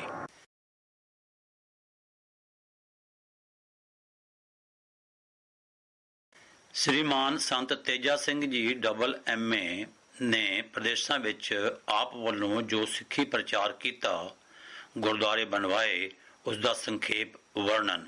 Vice principal Teja Singh ji Khalsa college Amritsar ਵਿੱਚ ਪੜ੍ਹਾ ਰਹੇ ਸਨ। ਆਪ ਜੀ ਨੇ ਸੰਤ ਮਹਾਰਾਜ ਜੀ ਪਾਸੋਂ ਅੰਮ੍ਰਿਤ ਛਕਣ ਸਮੇਂ ਆਪਣਾ ਜੀਵਨ ਅਰਦਾਸ ਕਰਾ ਦਿੱਤਾ ਸੀ। ਆਪ ਨੇ ਵਲੈਤ ਜਾ ਕੇ ਹੋਰ ਉੱਚੀ ਵਿੱਦਿਆ ਲੈਣ ਜਾਣ ਦਾ ਪ੍ਰੋਗਰਾਮ ਬਣਾਇਆ ਹੋਇਆ ਸੀ। ਬਚਨ ਬਿਲਾਸ ਸਮੇਂ ਜਦ ਆਪ ਨੇ ਸੰਤ ਮਹਾਰਾਜ ਜੀ ਪਾਸ ਇਹ ਜ਼ਿਕਰ ਕੀਤਾ ਤਾਂ ਉਹਨਾਂ ਨੇ ਫਰਮਾਇਆ, ਜ਼ਰੂਰ ਜਾਓ ਤੇ ਪੱਛਮੀ ਵਿੱਦਿਆ ਲੈ ਕੇ ਆਓ, ਅਸੀਂ ਵੀ ਚਲੇ ਚੱਲਾਂਗੇ। ਸੰਤ ਮਹਾਰਾਜ ਤਾਂ ਨਾ ਜਾ ਸਕੇ, ਪਰ ਸੰਤ ਤੇਜਾ ਸਿੰਘ ਜੀ ਨੂੰ 125 ਦਮੜੇ ਨਗਦੀ ਬਖਸ਼ੇ ਤੇ ਇਹ 4 ਵਚਨ ਕੀਤੇ। ਪਹਿਲਾ, ਸਾਬਤ ਸੂਰਤ ਕਾਇਮ ਰੱਖਣਾ ਅਤੇ ਕਿਸੇ ਨਾਲ ਬਹਿਸ ਨਹੀਂ ਕਰਨੀ। ਹੱਥ ਜੋੜ ਕੇ ਆਖ ਦੇਣਾ ਕਿ ਅਸੀਂ ਕੀ ਬਣਾਇਆ ਹੈ। ਨੰਬਰ 2, ਜਿੱਥੇ ਜਾਣਾ ਗੁਰਦੁਆਰੇ ਕਾਇਮ ਕਰਨਾ। ਨੰਬਰ 3, ਉਹਨਾਂ ਦੇਸ਼ਾਂ ਦੇ ਲੋਕਾਂ ਨੂੰ ਸਾਡਾ ਸੁਨੇਹਾ ਦੇ ਦੇਣਾ ਕਿ ਰਿੱਧੀ ਸਿੱਧੀ ਕੋਈ ਚੀਜ਼ ਨਹੀਂ, ਆਤਮ ਪਦ ਇਸ ਤੋਂ ਬਹੁਤ ਅੱਗੇ ਹੈ। ਚੌਥਾ, ਜਿਸ ਦਾ ਚਿੱਤ ਉਪਦੇਸ਼ ਕਰਨ ਤੇ ਕਰੇ ਉਹ ਨਾ ਕਰੇ, ਅਤੇ ਜਿਸ ਦਾ ਚਿੱਤ ਨਾ ਕਰੇ ਉਹ ਕਰੇ। ਇਹ ਬਚਨਾਂ ਦੇ ਨਾਲ ਹੀ ਸੰਤ ਜੀ ਮਹਾਰਾਜ ਨੇ ਇਸ਼ਾਰਾ ਕੀਤਾ ਕਿ ਸੁਣਿਆ ਹੈ ਅੰਗਰੇਜ਼ਾਂ ਦਾ ਦੇਸ਼ ਅਮਰੀਕਾ ਦੇ ਰਾਹ ਵਿੱਚ ਆਉਂਦਾ ਹੈ। ਸੰਤ ਜੀ ਬੰਬਈ ਤੋਂ ਅਗਸਤ ਦੇ ਮਹੀਨੇ ਸਮੁੰਦਰੀ ਜਹਾਜ਼ ਚੜ੍ਹੇ ਜੋ ਅਦਨ ਹੁੰਦਾ, ਨਹਿਰ ਸੁਏਜ਼ ਵਿੱਚੋਂ ਲੰਘਦਾ, ਅਲੈਗਜ਼ੈਂਡਰੀਆ ਹੁੰਦਾ। 15ਵੇਂ ਦਿਨ ਮਾਰਸਲੇਜ਼ ਫਰਾਂਸ ਆ ਗਿਆ, ਜਿੱਥੋਂ ਆਪ ਰੇਲ ਰਾਹੀਂ ਸਫ਼ਰ ਕਰਦੇ ਫਰਾਂਸ ਦੇ ਕੰਢੇ ਤੋਂ ਬੋਟ ਰਾਹੀਂ ਲੰਡਨ ਆ ਗਏ। ਲੰਡਨ ਦੇ ਬਾਹਰਲੇ ਹਿੱਸੇ ਹਾਈਗੇਟ ਵਿੱਚ ਮਿਸਿਸ ਹਿੱਲ ਦੇ ਘਰ ਵਿੱਚ ਕਿਰਾਏ ਤੇ ਕਮਰੇ ਲੈ ਕੇ ਰਹਿਣ ਲੱਗ ਪਏ। ਆਪ ਦੀ ਸੁਪਤਨੀ ਬਿਸ਼ਨ ਕੌਰ ਜੀ ਤੇ ਕਾਕੇ ਮੁਕੰਦ ਸਿੰਘ ਤੇ ਹਰੀ ਸਿੰਘ ਨਾਲ ਸਨ। ਗੁਰੂ ਗ੍ਰੰਥ ਸਾਹਿਬ ਜੀ ਮਹਾਰਾਜ ਦੀ ਛੋਟੀ ਬੀੜ ਵੀ ਆਪ ਨਾਲ ਹੀ ਲੈ ਗਏ ਸੀ। ਇੰਗਲੈਂਡ ਰਹਿੰਦਿਆਂ ਆਪ ਨੇ ਹੋਰ ਸਿੱਖ ਵਿਦਿਆਰਥੀਆਂ ਨੂੰ ਪ੍ਰੇਰ ਕੇ ਹਫ਼ਤਾਵਾਰੀ ਦੀਵਾਨ ਲਗਾਉਣਾ, ਸਭ ਨੂੰ ਪੱਕਿਆਂ ਰਹਿ ਕੇ ਕੇਸਾਂ ਦੀ ਹਰ ਤਰ੍ਹਾਂ ਸੰਭਾਲ ਲਈ ਜ਼ੋਰ ਦੇਣਾ, ਇੱਥੋਂ ਦੀ ਪੜ੍ਹਾਈ ਖਤਮ ਕਰ ਲਈ। ਇੱਥੇ ਆਪ ਨੇ ਸਤਸੰਗ ਕਾਇਮ ਕੀਤਾ। ਇਸ ਦੇਸ਼ ਤੋਂ ਆਪ ਨਿਊਯਾਰਕ ਅਮਰੀਕਾ ਇਕੱਲੇ ਗਏ, ਜਾ ਕੇ ਪੜ੍ਹਾਈ ਸ਼ੁਰੂ ਕੀਤੀ ਤੇ ਉੱਥੇ ਲੈਕਚਰ ਹੋਏ ਜੋ ਅਮਰੀਕਾ ਤੇ ਕੈਨੇਡਾ ਦੇ ਬਹੁਤ ਅਖਬਾਰਾਂ ਵਿੱਚ ਛਪਣ ਲੱਗ ਪਏ। ਪਰਿਵਾਰ ਆਪ ਜੀ ਦਾ ਆਪ ਪਾਸ ਪੁੱਜ ਗਿਆ। ਕੈਨੇਡਾ ਵਿੱਚ ਵਸ ਰਹੇ ਸਿੱਖਾਂ ਵੱਲੋਂ ਗ੍ਰੰਥੀ ਭਾਈ ਬਲਵੰਤ ਸਿੰਘ ਜੀ ਖੁਰਦਪੁਰੀ ਦਾ ਸੱਦਾ ਪੱਤਰ ਤੇ ਕਿਰਾਇਆ ਆਉਣ ਪਰ ਆਪ ਵੈਨਕੂਵਰ ਪੁੱਜੇ। ਵੈਨਕੂਵਰ ਦੀਵਾਨ ਸਜਦੇ ਗੁਰਦੁਆਰਾ ਪਹਿਲੋਂ ਹੀ ਭਾਈ ਵਰਿਆਮ ਸਿੰਘ ਜੀ ਤੇ ਭਾਈ ਭਾਗ ਸਿੰਘ ਦੇ ਉਦਮ ਨਾਲ ਕਾਇਮ ਹੋ ਚੁੱਕਾ ਸੀ। ਆਪ ਕੁਝ ਚਿਰ ਇਸ ਇਲਾਕੇ ਵਿੱਚ ਰਹਿ ਕੇ ਸਿੱਖਾਂ ਨੂੰ ਮਿਲਦੇ ਤੇ ਉਪਦੇਸ਼ ਦਿੰਦੇ ਰਹੇ। ਛੁੱਟੀ ਮੁੱਕ ਜਾਣ ਪਰ ਆਪ ਛੋਟੇ ਕਾਕੇ ਹਰੀ ਸਿੰਘ ਨਾਲ ਵਾਪਸ ਨਿਊਯਾਰਕ ਆ ਕੇ ਪੜ੍ਹਨ ਲੱਗ ਪਏ। ਨਿਊਯਾਰਕ ਵਿੱਚ ਬਹੁਤ ਸਾਰੇ ਅਮਰੀਕਨ ਆਪ ਦੇ ਸਤਸੰਗੀ ਬਣ ਚੁੱਕੇ ਸਨ। ਫਿਰ ਉਹਨਾਂ ਵਿੱਚ ਸਤਸੰਗ ਹਫ਼ਤਾਵਾਰੀ ਹੋਣ ਲੱਗ ਪਿਆ। ਭਾਈ ਹਿੰਮਤ ਦਾਸ ਦੇ ਬੇਨਤੀ ਕਰਨ ਪਰ ਉਸ ਦੀ ਮਾਲੀ ਇਮਦਾਦ ਕਰਨ ਲਈ ਫਿਰ ਆਪ ਕੈਨੇਡਾ ਗਏ ਤਾਂ ਕਿ ਉਸ ਦੀ ਸੋਨੇ ਦੀ ਕਾਨ ਫੇਲ ਨਾ ਹੋ ਜਾਵੇ, ਸੋਨੇ ਦੀ ਮਾਈਨ ਫੇਲ ਨਾ ਹੋ ਜਾਵੇ। ਇਸ ਕਰਕੇ ਆਪ ਕੈਨੇਡਾ ਗਏ। ਇੱਧਰ ਕੈਨੇਡੀਅਨ ਸਰਕਾਰ ਸਿੱਖਾਂ ਨੂੰ ਇਸ ਦੇਸ਼ ਵਿੱਚੋਂ ਕੱਢ ਦੇਣ ਲਈ ਰੁੱਝੀ ਹੋਈ ਸੀ। ਪਹਿਲਾਂ ਤਾਂ ਪ੍ਰੈਸ ਵਿੱਚ ਬਦਨਾਮ ਕਰ ਰਹੇ ਸਨ, ਇਹ ਕੰਦੇ ਰਹਿੰਦੇ ਹਨ, ਜੋ ਕਮਾਉਂਦੇ ਹਨ ਮੰਦੇ ਕੰਮਾਂ ਤੇ ਖਰਚ ਕਰ ਦਿੰਦੇ ਹਨ। ਇਹਨਾਂ ਨੂੰ ਹਾਂਡੂਰਾਸ ਜਜ਼ੀਰੇ ਵਿੱਚ ਭੇਡਾਂ ਵਾਂਗੂ ਜਹਾਜ਼ ਵਿੱਚ ਭਰ ਕੇ ਲਿਜਾਣ ਦੀ ਸਕੀਮ ਬਣ ਚੁੱਕੀ ਸੀ। ਮੈਂ ਫਿਰ ਪੜ੍ਹਦਾ ਹਾਂ ਜੀ, ਕੈਨੇਡਾ ਦੇ ਸਿੱਖਾਂ ਨੂੰ ਹਾਂਡੂਰਾਸ ਜਜ਼ੀਰੇ ਵਿੱਚ ਭੇਡਾਂ ਵਾਂਗੂ ਜਹਾਜ਼ ਵਿੱਚ ਭਰ ਕੇ ਲਿਜਾਣ ਦੀ ਸਕੀਮ ਬਣ ਚੁੱਕੀ ਸੀ। ਓਟਵਾ ਤੋਂ ਸਰਕਾਰ ਵੱਲੋਂ ਕਮਿਸ਼ਨਰ ਆ ਕੇ ਸਿੱਖਾਂ ਵਿੱਚੋਂ ਦੋ ਭਾਈ ਸਤਨਾਗਰ ਸਿੰਘ ਜੀ ਤੇ ਭਾਈ ਸ਼ਾਮ ਸਿੰਘ ਜੀ ਡੋਗਰਾ ਨੂੰ ਹਾਂਡੂਰਾਸ ਵਿਖਾਉਣ ਵਾਸਤੇ ਲੈ ਗਿਆ ਸੀ, ਤਾਂ ਕਿ ਉਹਨਾਂ ਨੂੰ ਲਾਲਚ ਆਦਿਕ ਨਾਲ ਦਬਾਅ ਪਾ ਕੇ ਰਿਪੋਰਟ ਚੰਗੀ ਤਰ੍ਹਾਂ ਲੈਣ। ਪਰ ਸੰਤ ਜੀ ਜਦੋਂ ਨਿਊਯਾਰਕ ਅਮਰੀਕਾ ਤੋਂ ਵੈਨਕੂਵਰ ਕੈਨੇਡਾ ਹੁਣ ਆ ਹੀ ਰਹੇ ਸਨ, ਤਾਂ ਆਪ ਨੂੰ ਰਸਤੇ ਵਿੱਚ ਵਿਨੀਪੇਗ ਸਟੇਸ਼ਨ ਤੇ ਇੱਕ ਕੈਨੇਡੀਅਨ ਗੋਰੇ ਨੇ, ਜੋ ਸਦਾ ਅਖਬਾਰਾਂ ਵਿੱਚ ਸਿੱਖਾਂ ਦੀ ਖਿਲਾਫ ਛਪਦੀਆਂ ਖਬਰਾਂ ਪੜ੍ਹਦਾ ਰਹਿੰਦਾ ਸੀ, ਕਿਹਾ, ਮਿਸਟਰ ਸਿੰਘ, ਬ੍ਰਿਟਿਸ਼ ਕੋਲੰਬੀਆ ਵਿੱਚ ਵਸ ਰਹੇ ਹਜ਼ਾਰਾਂ ਸਿੱਖਾਂ ਨੂੰ ਸਰਕਾਰ ਇੱਥੋਂ ਕੱਢ ਕੇ ਹਾਂਡੂਰਾਸ ਸੁੱਟੇਗੀ, ਜੋ ਮਾੜੀ ਥਾਂ ਹੈ। ਯੈਲੋ ਫੀਵਰ ਉੱਥੇ ਬਹੁਤ ਹੁੰਦਾ ਹੈ, ਗਰੀਬੀ ਹੈ, ਰੋਜ਼ਗਾਰ ਵੀ ਘੱਟ ਹਨ। ਤੇਰੇ ਭਰਾ ਸਾਰੀ ਉਮਰ ਮਿਹਨਤ ਕਰਕੇ ਆਪਣੇ ਦੇਸ਼ ਮੁੜਨ ਜੋਗਾ ਕਿਰਾਇਆ ਵੀ ਨਹੀਂ ਬਣਾ ਸਕਣਗੇ। ਇਹ ਅੰਗਰੇਜ਼ ਨੇ ਭਾਈ ਸੰਤ ਜੀ ਮਹਾਰਾਜ ਨੂੰ, ਸੰਤ ਤੇਜਾ ਸਿੰਘ ਹੋਰਾਂ ਨੂੰ ਦੱਸਿਆ। ਸੰਤ ਜੀ ਕਾਫੀ ਘਬਰਾਏ, ਪਰ ਵੈਨਕੂਵਰ ਅਚਾਨਕ ਆ ਪੁੱਜੇ। ਸੰਗਤ ਹੈਰਾਨ ਤਾਂ ਹੋਈ, ਪਰ ਖੁਸ਼ੀ ਬਹੁਤ ਕਿ ਕਰਤਾਰ ਨੇ ਆਪ ਜੀ ਨੂੰ ਸਮੇਂ ਸਿਰ ਭੇਜ ਦਿੱਤਾ ਹੈ। ਦੀਵਾਨ ਸਜੇ, ਆਪ ਜੀ ਨੇ ਸੰਗਤ ਨੂੰ ਪ੍ਰੇਰ ਕੇ Guru Nanak mining and trust company register ਕਰਵਾ ਦਿੱਤੀ। ਦੀਵਾਨ ਸਜੇ, ਆਪ ਜੀ ਨੇ ਸੰਗਤ ਨੂੰ ਪ੍ਰੇਰ ਕੇ Guru Nanak mining and trust company register ਕਰਵਾ ਦਿੱਤੀ। 250 ਏਕੜ ਜ਼ਮੀਨ ਈਗਲ ਹਾਰਬਰ ਤੇ ਗੁਰੂ ਨਾਨਕ ਨਗਰ ਬਸਾਉਣ ਵਾਸਤੇ ਖਰੀਦ ਦਿੱਤੀ। $10,000 ਜਮ੍ਹਾਂ ਕਰਾ ਦਿੱਤੇ। ਕੁੱਲ ਸੌਦਾ $25,000 ਤੋਂ ਕੀਤਾ। ਨਾਲ ਹੀ ਆਪ ਨੇ ਚੰਗੇ ਭਰੇ ਹੋਏ ਹਾਲਾਂ ਵਿੱਚ 3 ਲੈਕਚਰ ਕੀਤੇ ਜੋ ਸਾਰੇ ਪ੍ਰੈਸ ਨੇ ਛਾਪੇ। ਸਿੱਖ ਧਰਮ ਇੱਕ ਸੰਪੂਰਨ ਧਰਮ ਹੈ। ਇਸਦਾ ਮੋਟਾ ਅਸੂਲ ਬ੍ਰਦਰਹੁੱਡ ਆਫ ਮੈਨ ਐਂਡ ਫਾਦਰਹੁੱਡ ਹੈ। ਵਾਹਿਗੁਰੂ ਦੀ ਭਗਤੀ ਤੇ ਸਭ ਮਨੁੱਖ ਮਾਤਰ ਨਾਲ ਪ੍ਰੇਮ ਕਰਨਾ ਹੈ। ਸਿੱਖ ਚੰਗਾ ਮਿਹਨਤੀ, ਜ਼ਫਾਕਸ਼ ਤੇ ਭਰੋਸੇ ਵਾਲਾ ਇਨਸਾਨ ਹੈ। ਸਿੱਖਾਂ ਦੀ ਇਸ ਦੇਸ਼ ਵਿੱਚ ਪੋਜੀਸ਼ਨ ਹੈ। 10,000 ਸਾਡੀ ਵਸੋਂ ਹੋ ਚੁੱਕੀ ਹੈ। ਸ਼ਾਨਦਾਰ ਗੁਰਦੁਆਰਾ ਵੈਨਕੂਵਰ ਵਿੱਚ ਹੈ, ਜਿੱਥੇ ਹਰ ਰੋਜ਼ ਤੇ ਖਾਸ ਕਰਕੇ ਹਰ ਐਤਵਾਰ ਸਤਸੰਗ ਭਗਤੀ ਹੁੰਦੀ ਹੈ। ਇਹਨਾਂ ਨੇ ਮਾਈਨਿੰਗ ਕੰਪਨੀ ਬਣਾ ਕੇ ਰਜਿਸਟਰ ਕਰਵਾ ਲਈ ਹੈ। ਨਗਰ ਵਧਾਉਣ ਲਈ 250 ਏਕੜ ਜ਼ਮੀਨ ਖਰੀਦ ਲਈ ਹੈ ਤੇ $15,800 ਖਰਚ ਕੇ ਜੈਕਸਨਵਿਲ ਕੈਲੀਫੋਰਨੀਆ ਵਿਖੇ ਇੱਕ ਸੋਨੇ ਦੀ ਕਾਨ ਗੋਲਡ ਮਾਈਨ ਦੇ 2.5 ਲੱਖ ਦੇ ਹਿੱਸੇ ਖਰੀਦਣ ਲਈ ਭੇਜ ਚੁੱਕੇ ਹਨ। ਇਹਨਾਂ ਲੈਕਚਰਾਂ ਦੀ ਧਾਕ ਪੈ ਗਈ। ਬਹੁਤ ਸਾਰੇ ਲੋਕੀ ਸਿੱਖਾਂ ਦੇ ਹੱਕ ਵਿੱਚ ਹੋ ਗਏ। ਇਸ ਤਰੀਕੇ ਨਾਲ ਮੀਡੀਆ ਵਿੱਚ ਸਿੱਖਾਂ ਦੀ ਦਿਨੋਂ ਦਿਨ ਤਰੱਕੀ ਦੇ ਬਾਰੇ ਸੰਤ ਜੀ ਮਹਾਰਾਜ ਨੇ ਲਿਖਿਆ। ਤਾਰੀਖ ਮੁਕਰਰ ਕਰਕੇ ਵੱਡੇ ਇਕੱਠ ਵਿੱਚ 5,000 ਦੀ ਹਾਜ਼ਰੀ ਵਿੱਚ ਸੰਗਤ ਨੇ ਫੈਸਲਾ ਕੀਤਾ ਕਿ ਕਿਸੇ ਹਾਲਤ ਵਿੱਚ ਵੀ ਹਾਂਡੂਰਾਸ ਜਾਂ ਕਿਸੇ ਹੋਰ ਥਾਂ ਨਹੀਂ ਜਾਵਾਂਗੇ। ਇੱਥੇ ਹੀ ਗੁਰੂ ਸਾਹਿਬਾਨ ਦਾ ਨਿਸ਼ਾਨ ਕਾਇਮ ਹੋ ਚੁੱਕਾ ਹੈ, ਇੱਥੇ ਹੀ ਟਿਕਾਂਗੇ। ਸਰਕਾਰ ਵੱਲੋਂ ਇਸ ਦੇਸ਼ ਵਿੱਚ ਇੱਕ ਖੇਮ ਸਿੰਘ ਬੇਦੀ CID ਦਾ ਕੰਮ ਕਰਨ ਆਇਆ ਹੋਇਆ ਸੀ। ਉਹ ਹਰ ਤਰ੍ਹਾਂ ਸਿੱਖਾਂ ਨੂੰ ਪੁੱਠੇ ਪਾਸੇ ਲਾਉਣ ਦਾ ਯਤਨ ਕਰਦਾ। ਨਿਊਯਾਰਕ ਤੋਂ ਸੰਤ ਜੀ ਨੂੰ ਆਪ ਦੀ ਸੁਪਤਨੀ ਦੇ ਸਖਤ ਬਿਮਾਰ ਹੋ ਜਾਣ ਦੀ ਤਾਰ ਆਈ। ਸੰਗਤਾਂ ਨੇ ਹੁਕਮ ਕੀਤਾ ਕਿ ਆਪ ਦਾ ਸਮਾਂ ਇੱਥੇ ਕਾਫੀ ਲੱਗਣਾ ਹੈ, ਉਹਨਾਂ ਨੂੰ ਇੱਥੇ ਹੀ ਬੁਲਾ ਲੈਂਦੇ ਹਾਂ। ਆਖਰ ਉਹ ਵੀ ਕੈਨੇਡਾ ਲਈ ਟੁਰ ਪਏ। ਸੰਤ ਜੀ ਅੱਗੋਂ ਸੋਮਾਸ ਜੰਕਸ਼ਨ ਸਟੇਸ਼ਨ ਤੋਂ ਲੈਣ ਚਲੇ ਗਏ, ਜਿੱਥੋਂ ਅਮਰੀਕਾ ਤੋਂ ਕੈਨੇਡਾ ਵੱਲ ਰੇਲ ਬਦਲਣੀ ਪੈਂਦੀ ਸੀ। ਰਾਤ ਆਪ ਹੋਟਲ ਵਿੱਚ ਰਹੇ। ਘਬਰਾਹਟ ਬਹੁਤ ਸੀ ਕਿ ਪਾਸਪੋਰਟ ਉਹਨਾਂ ਦਾ ਕੈਨੇਡਾ ਦਾ ਨਹੀਂ, ਅਮਰੀਕਾ ਤੱਕ ਦਾ ਹੈ। ਨਾਲੇ ਕੈਨੇਡਾ ਵਿੱਚ ਵਸ ਰਹੇ ਭਰਾਵਾਂ ਦੀ ਭਾਰੀ ਭੀੜ ਕਿਵੇਂ ਦੂਰ ਹੋਵੇਗੀ। ਰਾਤ ਨੂੰ ਚਮਤਕਾਰ ਵਿੱਚ ਸ੍ਰੀ ਗੁਰੂ ਨਾਨਕ ਦੇਵ ਜੀ ਮਹਾਰਾਜ ਦੇ ਦਰਸ਼ਨ ਹੋਏ। ਰਾਤ ਨੂੰ ਚਮਤਕਾਰ ਵਿੱਚ ਸ੍ਰੀ ਗੁਰੂ ਨਾਨਕ ਦੇਵ ਜੀ ਮਹਾਰਾਜ ਦੇ ਦਰਸ਼ਨ ਹੋਏ। ਆਪ ਨੇ ਫਰਮਾਇਆ, ਬੱਚਾ ਘਬਰਾ ਨਹੀਂ, ਇਹਨਾਂ ਦਾ ਹੰਕਾਰ ਜਰਮਨ ਕੋਲੋਂ ਤੁੜਵਾਵਾਂਗੇ। ਇਹ ਪ੍ਰਕਾਸ਼ ਰੋਮ ਰੋਮ ਵਿੱਚ ਵੱਧ ਗਿਆ। 4 ਵਜੇ ਹਨੇਰੇ ਸਖਤ ਸਰਦੀ ਦੀ ਰਾਤ ਵਿੱਚ ਗੱਡੀ ਬਦਲਣੀ ਸੀ। ਆਪ ਨੇ 3 ਟਿਕਟ ਵੈਨਕੂਵਰ ਦੇ ਖਰੀਦ ਲਏ ਤੇ ਮੂੰਹ ਹਨੇਰੇ ਜਦੋਂ ਸਖਤ ਸਰਦੀ ਨਾਲ ਅਫਸਰ ਮੂੰਹ ਵਲੇਟੀ ਬੈਠਾ ਉਂਗਲਾ ਰਿਹਾ ਸੀ। ਆਪ ਆਪਣੀਆਂ ਸਵਾਰੀਆਂ ਨੂੰ ਅਮਰੀਕਾ ਵਾਲੀ ਗੱਡੀ ਤੋਂ ਉਤਾਰ ਕੇ ਵੈਨਕੂਵਰ ਵਾਲੀ ਰੇਲ ਵਿੱਚ ਆ ਬੈਠੇ, ਜੋ ਵਕਤ ਸਿਰ ਚੱਲ ਪਈ। ਇਹ 6 ਦਿਨ ਰਾਤ ਦਾ ਲੰਮੇਰਾ ਸਫ਼ਰ ਹੁੰਦਾ ਸੀ। ਇਸ ਤਰ੍ਹਾਂ ਪਰਿਵਾਰ ਵੀ ਆਪ ਦਾ ਕੈਨੇਡਾ ਪੁੱਜ ਗਿਆ। ਆਪ ਨੇ Pacific courts Khalsa Diwan Vancouver ਕਾਇਮ ਕਰਵਾ ਕੇ ਇਹ ਰਜਿਸਟਰ ਕਰਵਾ ਦਿੱਤਾ ਤਾਂ ਕਿ ਸਿੱਖੀ ਪ੍ਰਚਾਰ ਵਧੇ ਤੇ ਸਭ ਸਿੱਖ ਪੱਕੇ ਪੈਰਾਂ ਪਰ ਵਸਦੇ ਰਹਿਣ। ਕੈਨੇਡਾ ਸਰਕਾਰ ਆਪਦੇ ਲੈਕਚਰਾਂ ਦਾ ਸਾਰੇ ਦੇਸ਼ ਤੇ ਅਸਰ ਪੈ ਜਾਣ ਨਾਲ ਘਬਰਾ ਗਈ। ਕਮਿਸ਼ਨਰ ਸਿੱਧਾ ਆਟਵਾ ਚਲਾ ਗਿਆ ਤੇ ਉਹ ਦੋਨੋਂ ਭਾਰਤੀ ਪਿੱਛੋਂ ਵੈਨਕੂਵਰ ਪੁੱਜੇ ਤਾਂ ਉਹਨਾਂ ਪਾਸੋਂ ਸੱਚੀ ਗੱਲ ਸਭ ਨੂੰ ਪਤਾ ਲੱਗ ਗਈ। ਦੀਵਾਨ ਅਗਲੇ ਦਿਨ ਹਫ਼ਤਾਵਾਰੀ ਸੀ।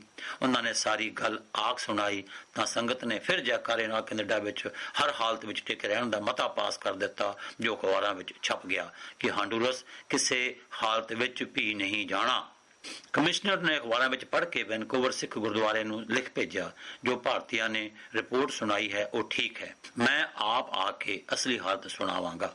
ਸੰਗਤ ਵੱਲੋਂ ਚਿੱਠੀ ਚਲੀ ਗਈ, ਫਲਾਣੇ ਦਿਨ ਦਾ ਇਕੱਠ ਰੱਖ ਲਿਆ ਹੈ, ਤੁਸੀਂ ਆ ਕੇ ਖੁਸ਼ੀ ਨਾਲ ਸੁਣਾਓ।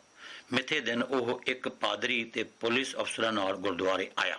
ਦੀਵਾਨ ਉੱਪਰਲੀ ਛੱਤੇ ਲੱਗਾ ਹੋਇਆ ਸੀ। ਸੇਵਾਦਾਰ ਨੀਚੇ ਖੜਾ ਸੀ। ਉਸਨੇ ਬੇਨਤੀ ਕੀਤੀ, ਜੂਤੇ ਖੋਲ ਕੇ ਉੱਪਰ ਚਲੇ ਜਾਓ।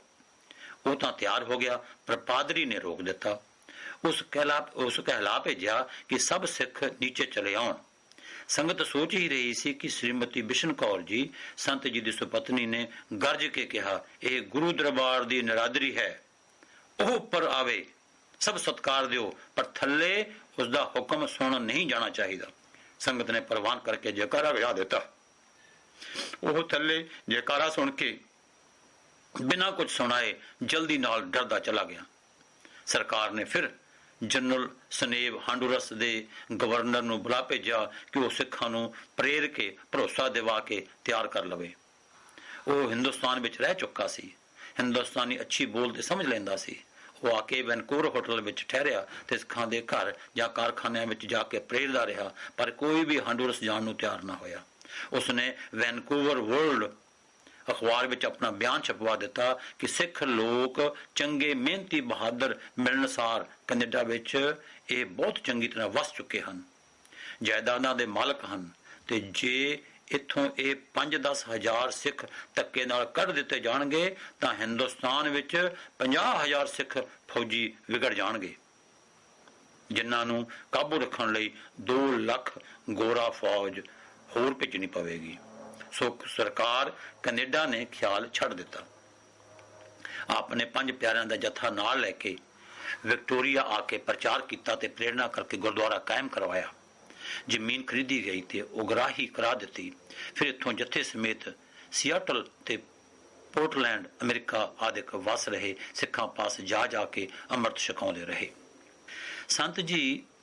ਸੰਤ ਤੇਜਾ ਸਿੰਘ ਜੀ ਨਿਊਯਾਰਕ ਆ ਗਏ ਤੇ ਉੱਥੋਂ ਇੰਗਲੈਂਡ ਆ ਗਏ। ਇੱਥੇ ਗੁਰਦੁਆਰਾ ਸਾਹਿਬ ਕਾਇਮ ਕਰਨ ਦਾ ਸੰਕਲਪ ਪੂਰਾ ਕਰਨ ਲਈ ਉਦਮ ਫਿਰ ਜਾਰੀ ਕੀਤਾ। ਮਕਾਨ ਅੱਛਾ ਲੈ ਕੇ ਹਫ਼ਤਾਵਾਰੀ ਸਤਸੰਗ ਸ਼ੁਰੂ ਕੀਤੇ, ਸਧਾਰਨ ਪਾਠ ਰੱਖ ਦਿੱਤਾ। ਥੋੜੇ ਦਿਨ ਹੀ ਹੋਏ ਸਨ ਕਿ ਆਪ ਨੂੰ ਵੈਨਕੂਵਰ ਤੋਂ ਜ਼ਰੂਰੀ ਚਿੱਠੀ ਤੇ ਕਿਰਾਇਆ ਪੁੱਜਾ ਕਿ ਆਪ ਫੌਰਨ ਫਿਰ ਦਰਸ਼ਨ ਦਿਓ।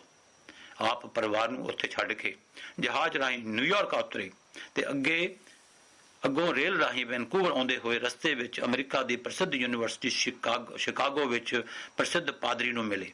ਉਸ ਦੇ ਨਾਲ ਪਰਸਪਰ ਵਿਚਾਰ ਤੇ ਬਰਲਿਨ ਜਰਮਨੀ ਵਿੱਚ ਹੋਣ ਵਾਲੀ ਸਰਬ ਧਰਮ ਸੰਮੇਲਨ ਦੀ ਖਬਰ ਮਿਲੀ, ਬਲਕਿ ਸੱਦਾ ਮਿਲਿਆ। ਵੈਨਕੂਵਰ ਸਿੱਖ ਸੁਖੀ ਵਸਣ ਲੱਗ ਪਏ ਸਨ, ਪਰ ਸਰਕਾਰੀ ਏਜੰਟਾਂ ਨੇ ਇਹਨਾਂ ਵਿੱਚ ਫੁੱਟ ਪਵਾਉਣੀ ਸ਼ੁਰੂ ਕਰ ਦਿੱਤੀ ਹੋਈ ਸੀ। ਸੁਖੀ ਹੋਣ ਕਰਕੇ ਧੜੇ ਬਣ ਰਹੇ ਸਨ। ਸਾਰੇ ਕੈਨੇਡਾ ਵਿੱਚ ਇਹ ਅਫਵਾਹ ਫੈਲਾਈ ਗਈ ਕਿ Guru Nanak mining and trust company ਦੇ ਹਿਸਾਬ ਵਿੱਚ ਬਹੁਤ ਗਬਨ ਹੈ। ਇਹ ਪ੍ਰੋਫੈਸਰ ਤੇਜਾ ਸਿੰਘ ਦੀ ਸਾਰੀ ਕਾਰਸਤਾਨੀ ਹੈ। ਅੰਗਰੇਜ਼ ਐਡੀਟਰ ਨੇ ਰਿਪੋਰਟ ਹਿਸਾਬ ਚੈੱਕ ਕਰਕੇ ਐਸੀ ਬਣਾਈ ਸੀ। ਵੈਸੇ ਤਾਂ ਤੇਜਾ ਸਿੰਘ ਨੂੰ ਸਰਕਾਰ ਕੋਈ ਨੁਕਸਾਨ ਨਹੀਂ ਪਹੁੰਚਾ ਸਕੀ। ਇਸ ਤਰ੍ਹਾਂ ਦੀ ਕੁੜੱਕੀ ਵਿੱਚ ਫਸਾਇਆ ਜਾਵੇ। ਆਪ ਦੇ ਪੁੱਜਣ ਪਰ ਸਭ ਸੱਜਣ ਇਕੱਠੇ ਹੋਏ। ਪ੍ਰਧਾਨ ਸਰਦਾਰ ਭਾਗ ਸਿੰਘ ਜੀ ਪਹਿਲਾਂ ਤੋਂ ਹੀ ਕਹਿ ਰਹੇ ਸਨ ਕਿ ਸਰਦਾਰ ਰਾਜਾ ਸਿੰਘ ਜੀ ਸੰਤ ਜੀ ਨਾਲ 1.5 ਸਾਲ ਤੋਂ ਕੰਮ ਕਰਦਿਆਂ ਉਹਨਾਂ ਦੀ ਬਹੁਤ ਤਾਰੀਫ ਕਰਦਾ ਸੀ। ਹੁਣ ਉਸ ਦੇ ਪਿੱਛੋਂ ਉਹਨਾਂ ਨੂੰ ਚੋਰ ਕਹਿੰਦਾ ਹੈ। ਜਦ ਤੱਕ ਆ ਨਹੀਂ ਜਾਂਦੇ ਇਹ ਰਿਪੋਰਟ ਅਸੀਂ ਪ੍ਰਵਾਨ ਨਹੀਂ ਕਰਨੀ। ਆਡੀਟਰ ਵਿੱਚ ਬੈਠਾ ਬੈਠਾ ਕੁਝ ਚਲਾਕੀ ਦੀਆਂ ਗੱਲਾਂ ਕਰਨੋਂ ਸੰਤ ਜੀ ਨੇ ਰੋਕ ਦਿੱਤਾ। ਤੂੰ ਆਪਣਾ ਕੰਮ ਕਰ ਚੁੱਕਾ ਹੈ, ਇਹ ਸਾਡੀ ਸਾਰੀ ਕੌਮ ਦਾ ਮਾਮਲਾ ਹੈ। ਅਸੀਂ ਬੈਠੇ ਹਾਂ, ਪੂਰੀ ਵਿਚਾਰ ਕਰਾਂਗੇ। ਹਿਸਾਬ ਸਾਰਾ 2 ਥਾਂ ਅੰਗਰੇਜ਼ੀ ਤੇ ਪੰਜਾਬੀ ਵਿੱਚ ਵੱਖ-ਵੱਖ ਫਿਰ ਲਿਖਿਆ ਗਿਆ। ਜਦੋਂ ਟੋਟਲ ਆਮਦਨ ਖਰਚ ਵੇਖੇ ਸਮਝੇ ਗਏ ਤਦ $25 ਸੰਤ ਜੀ ਦੇ ਮਾਈਨਿੰਗ ਪਾਸੋਂ ਲੈਣੇ ਨਿਕਲੇ। ਸਰਦਾਰ ਰਾਜਾ ਸਿੰਘ ਸ਼ਰਮਸ਼ਾਰ ਹੋਇਆ। ਸੰਤ ਜੀ ਸੰਗਤ ਨੂੰ ਬੇਨਤੀ ਕਰ ਆਏ ਕਿ ਰਲ ਕੇ ਰਹੋ, ਫੁੱਟ ਤੁਹਾਡੇ ਵਿੱਚ ਪਾਈ ਤੇ ਵਧਾਈ ਜਾਵੇਗੀ, ਜਿਸ ਨਾਲ ਤੁਸੀਂ ਕਮਜ਼ੋਰ ਹੋ ਜਾਵੋਗੇ। ਪਰ ਸਿੱਖਾਂ ਨੇ ਜਲਦੀ ਹੀ ਉਹ ਮਾਈਨਿੰਗ ਕੰਪਨੀ ਵੀ ਵੇਚ ਵੱਟ ਖਾਧੀ। ਸੋਨੇ ਦੀ ਕਾਨ ਕਾਮਯਾਬ ਹੋ ਗਈ ਸੀ, ਪਰ ਉਸ ਵਿੱਚ ਭੇਜੀ ਰਕਮ ਮੰਗਵਾ ਲਈ ਤੇ ਉਸ ਦੇ ਹਿੱਸੇ ਵੀ ਵੇਚ ਦਿੱਤੇ। ਨਾਲ ਹੀ ਉਹ 250 ਏਕੜ ਜ਼ਮੀਨ ਵੀ ਆਖਰੇ ਵੇਚ ਦਿੱਤੀ ਗਈ, ਜੋ ਕਰੋੜਾਂ ਰੁਪਏ ਦੀ ਹੋ ਜਾਣੀ ਸੀ। ਸੰਤ ਜੀ ਸੁਰਖਰੀ ਹੋ ਕੇ ਫਿਰ ਲੰਡਨ ਆ ਗਏ ਤੇ ਜਰਮਨੀ ਬਰਲਿਨ ਵਿੱਚ ਹੋਣ ਵਾਲੇ ਸਰਵ ਧਰਮ ਸੰਮੇਲਨ ਵਿੱਚ ਆ ਗਏ। ਕਈ ਦੇਸ਼ਾਂ ਤੇ ਧਰਮਾਂ ਦੇ ਡੈਲੀਗੇਟ ਆਏ ਹੋਏ ਸਨ। ਆਪ ਜੀ ਦੀ ਸਪੀਚ ਤੇ ਲੇਖ ਸਿੱਖ ਧਰਮ ਬਾਰੇ ਬਹੁਤ ਸਲਾਹਿਆ ਗਿਆ। ਆਪ ਜੀ ਦੇ ਇਹ ਅੱਖਰ ਸਭ ਅਖਬਾਰਾਂ ਨੇ ਛਾਪੇ। ਸਭ ਮਨੁੱਖ ਮਾਤਰ ਵਿੱਚ ਇੱਕੋ ਰੱਬ ਦੀ ਜੋਤ ਹੈ। ਹਰ ਰੰਗ, ਹਰ ਮਜ਼ਹਬ, ਹਰ ਨਸਲ, ਹਰ ਜਾਤ ਤੇ ਸਰੀਰਾਂ ਦੀ ਇੱਕੋ ਮਿੱਟੀ ਦੀ ਬਣਾਵਟ ਹੈ। ਖੁਦਗਰਜੀ ਕਰਕੇ ਰੱਬ ਵਿਸਰਿਆ ਹੋਇਆ ਹੈ। ਸਿੱਖ ਧਰਮ ਉੱਚਾ ਸੁੱਚਾ ਧਰਮ ਹੈ। ਆਦਿਕ ਬਰਲਿਨ ਤੇ ਜਰਮਨੀ ਦੇ ਹੋਰ ਸ਼ਹਿਰ ਵੇਖਦੇ ਆਪ ਫਿਰ ਲੰਡਨ ਆਏ। ਪਾਠ ਦਾ ਭੋਗ ਗੁਰਦੁਆਰਾ ਕਾਇਮ ਕਰਨਾ ਹੈ, ਨਿਸ਼ਾਨ ਸਾਹਿਬ ਚਲਾਉਣਾ ਹੈ ਆਦਿਕ ਦਾ ਪ੍ਰੋਗਰਾਮ ਲਿਖ ਕੇ ਇਸ ਦੇਸ਼ ਵਿੱਚ ਪੜ੍ਹ ਰਹੇ ਸਭ ਸਿੱਖ ਵਿਦਿਆਰਥੀਆਂ ਨੂੰ ਸੱਦਾ ਪੱਤਰ ਭੇਜੇ। ਅੰਮ੍ਰਿਤ ਪ੍ਰਚਾਰ ਵੀ ਹੋਣਾ ਸੀ। ਰੁਪਏ ਦੀ ਕਮੀ ਵੀ ਬਹੁਤ ਸੀ, ਪਰ ਸਾਰੇ ਕਾਰਜ ਗੁਰੂ ਨੇ ਸਵਾਰ ਦਿੱਤੇ। ਬ੍ਰਿਟਿਸ਼ ਆਇਲਸ ਸਿੱਖ ਸੁਸਾਇਟੀ ਕਾਇਮ ਕਰਕੇ ਰਜਿਸਟਰੀ ਕਰਵਾਈ। ਭਾਈ ਨਰਾਇਣ ਸਿੰਘ ਜੀ ਨੂੰ ਦੇਸ਼ ਲੰਡਨ ਦੇ ਗੁਰਦੁਆਰੇ ਲਈ ਉਗਰਾਹੀ ਕਰਨ ਲਈ ਭੇਜਿਆ, ਜਿਸ ਨੇ ਚੰਗੀ ਰਕਮ ਭੇਜੀ। ਨਿਸ਼ਾਨ ਸਾਹਿਬ ਖੜਾ ਹੋ ਗਿਆ। ਫਿਰ ਉੱਥੇ ਹੀ ਮਹਾਰਾਜਾ ਪਟਿਆਲਾ ਭੁਪਿੰਦਰ ਸਿੰਘ ਜੀ ਜਦੋਂ ਲੰਡਨ ਆਏ, 1.25 ਲੱਖ ਰੁਪਈਆ ਦੇਣ ਦਾ ਐਲਾਨ ਕਰ ਗਏ, ਜਿਸ ਵਿੱਚੋਂ 1000 ਪਾਉਂਡ ਆਪ ਨੇ ਨਗਦੀ ਹਾਜ਼ਰ ਕਰ ਦਿੱਤੇ। ਇੰਗਲੈਂਡ ਵਿੱਚ 2-3 ਥਾਂ ਯਤਨ ਕੀਤਾ, ਪਰ ਕੋਈ ਯੂਨੀਵਰਸਿਟੀ ਆਪ ਨੂੰ ਹੋਰ ਪੜ੍ਹਨ ਲਈ ਦਾਖਲ ਨਾ ਕਰੇ। ਕੈਨੇਡਾ ਵਿੱਚ ਕੀਤੀ ਭਰਾਵਾਂ ਦੀ ਸੇਵਾ ਪ੍ਰੈਸ ਵਿੱਚ ਛਪ ਚੁੱਕੀ ਸੀ। ਆਪ ਅਮਰੀਕਾ ਚਲੇ ਆਏ। ਇੱਥੋਂ ਵੀ 2 ਥਾਂ ਨਾ ਹੋਈ। ਆਖਰ ਹਾਰਵਰਡ ਯੂਨੀਵਰਸਿਟੀ ਨੇ ਦਾਖਲ ਕਰ ਲਿਆ। ਮਾਲੀ ਔਕੜਾਂ ਕਾਫੀ ਸਨ, ਪਰ ਆਪ ਦੀ ਸੁਪਤਨੀ ਕਢਾਈ ਕਰਕੇ ਸਮਾਨ ਵੇਚਦੀ। ਇਸ ਤਰ੍ਹਾਂ ਲੋੜਾਂ ਪੂਰੀਆਂ ਕਰਦਿਆਂ ਕਰਤਾਰ ਦੀ ਮਿਹਰ ਨਾਲ ਪੜ੍ਹਾਈ ਪੂਰੀ ਕਰ ਲਈ। ਇਹ ਮਾਰਚ 1911 ਦੀ ਗੱਲ ਹੈ। ਡਿਗਰੀ ਵੀ ਮਿਲ ਗਈ। ਆਪ ਵਿੱਚ ਕਈ ਥਾਂ ਲੈਕਚਰ ਵੀ ਕਰ ਆਉਂਦੇ। ਆਖਰ ਆਪ ਕੈਲੀਫੋਰਨੀਆ ਸੰਗਤਾਂ ਦੀ ਪ੍ਰੇਰਣਾ ਨਾਲ ਆਏ। ਉੱਥੇ ਵੀ Pacific cost Khalsa Diwan society ਕਾਇਮ ਕਰਕੇ ਰਜਿਸਟਰ ਕਰਵਾ ਦਿੱਤੀ। ਇਸ ਇਲਾਕੇ ਵਿੱਚ ਉਸ ਵੇਲੇ ਬਾਬਾ ਜਵਾਲਾ ਸਿੰਘ ਜੀ ਠਾਟੀਆਂ, ਬਾਬਾ ਵਿਸਾਖਾ ਸਿੰਘ ਜੀ ਦਦੇਹਰ ਵਰਗੇ ਗੁਰਮੁਖ ਕਿਰਤ ਕਰ ਰਹੇ ਸਨ। ਇਹ ਦੋਨੋਂ ਬਜ਼ੁਰਗ ਲਾਹੌਰ ਕੌਂਸਪਰੇਸੀ ਕੇਸ 1915 ਰਾਹੀਂ ਉਮਰ ਕੈਦੀ ਰਹੇ ਸਨ, ਜੋ ਦੇਸ਼ ਨੂੰ ਆਜ਼ਾਦ ਕਰਾਉਣ ਲਈ ਪ੍ਰਦੇਸ਼ਾਂ ਵਿੱਚੋਂ ਆ ਕੇ ਸਿੱਖ ਸੂਰਬੀਰਾਂ ਨੇ ਲਹਿਰ ਚਲਾਈ ਸੀ। ਇੱਥੇ ਨਾਲ ਹੀ ਆਪ ਨੇ ਬਰਕਲੇ ਕੈਲੀਫੋਰਨੀਆ ਯੂਨੀਵਰਸਿਟੀ ਵਿੱਚ ਪੜ੍ਹਨਾ ਵੀ ਸ਼ੁਰੂ ਕਰ ਦਿੱਤਾ।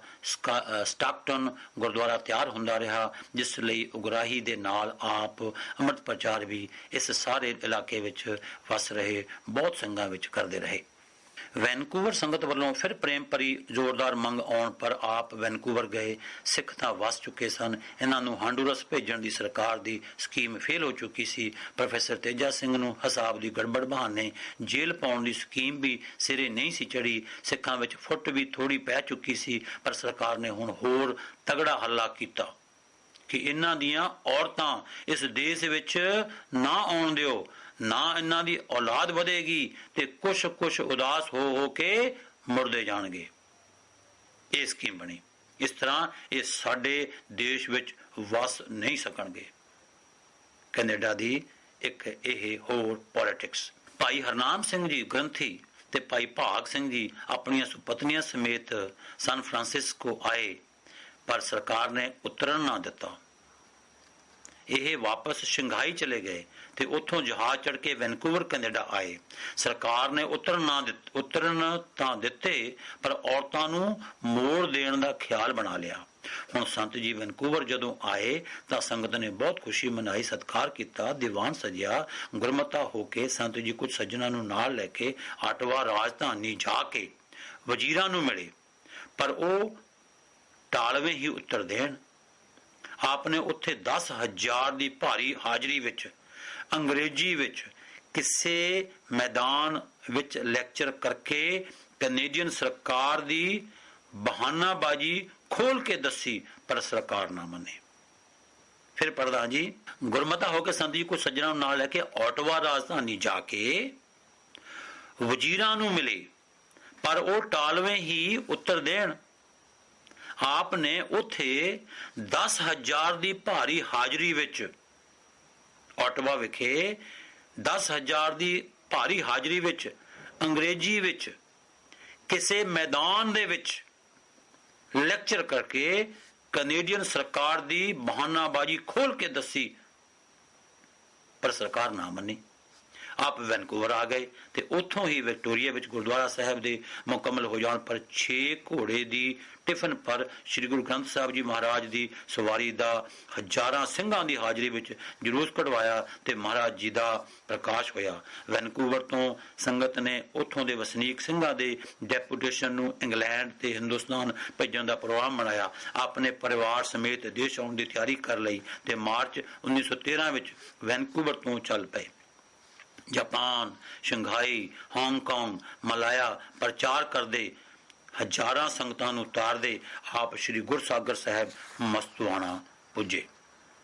ਸ਼ੰਘਾਈ 35,000 ਸਿੱਖ ਸਨ ਤੇ ਹਾਂਗਕਾਂਗ ਵੀ 10,000। ਕਈ ਭਾਣੇ ਵਰਤੇ ਜੋ ਪੜਨਯੋਗ ਹਨ। ਆਪ ਜੀ ਦੇ ਪਿੱਛੋਂ ਜੋ ਤਕਲੀਫਾਂ ਕੈਨੇਡਾ ਦੀਆਂ ਸੰਗਤਾਂ ਨੂੰ ਵਾਪਰੀਆਂ, ਉਹ ਸੰਖੇਪ ਤੌਰ ਤੇ ਇਹ ਹਨ। ਕਿਵੇਂ 55 ਸਿੱਖਾਂ ਨੇ ਕਸਮਾਂ ਖਾ ਕੇ ਪੀਲੇ ਚੋਲੇ ਪਾ ਲਏ। ਜਾਪਾਨ ਦੇ ਸਫਾਰਤਖਾਨੇ ਰਾਹੀਂ ਬਹੁਤ ਸਾਰੀਆਂ ਬੰਦੂਕਾਂ ਤਲਵਾਰਾਂ ਦਾ ਪ੍ਰਬੰਧ ਕਰ ਲਿਆ।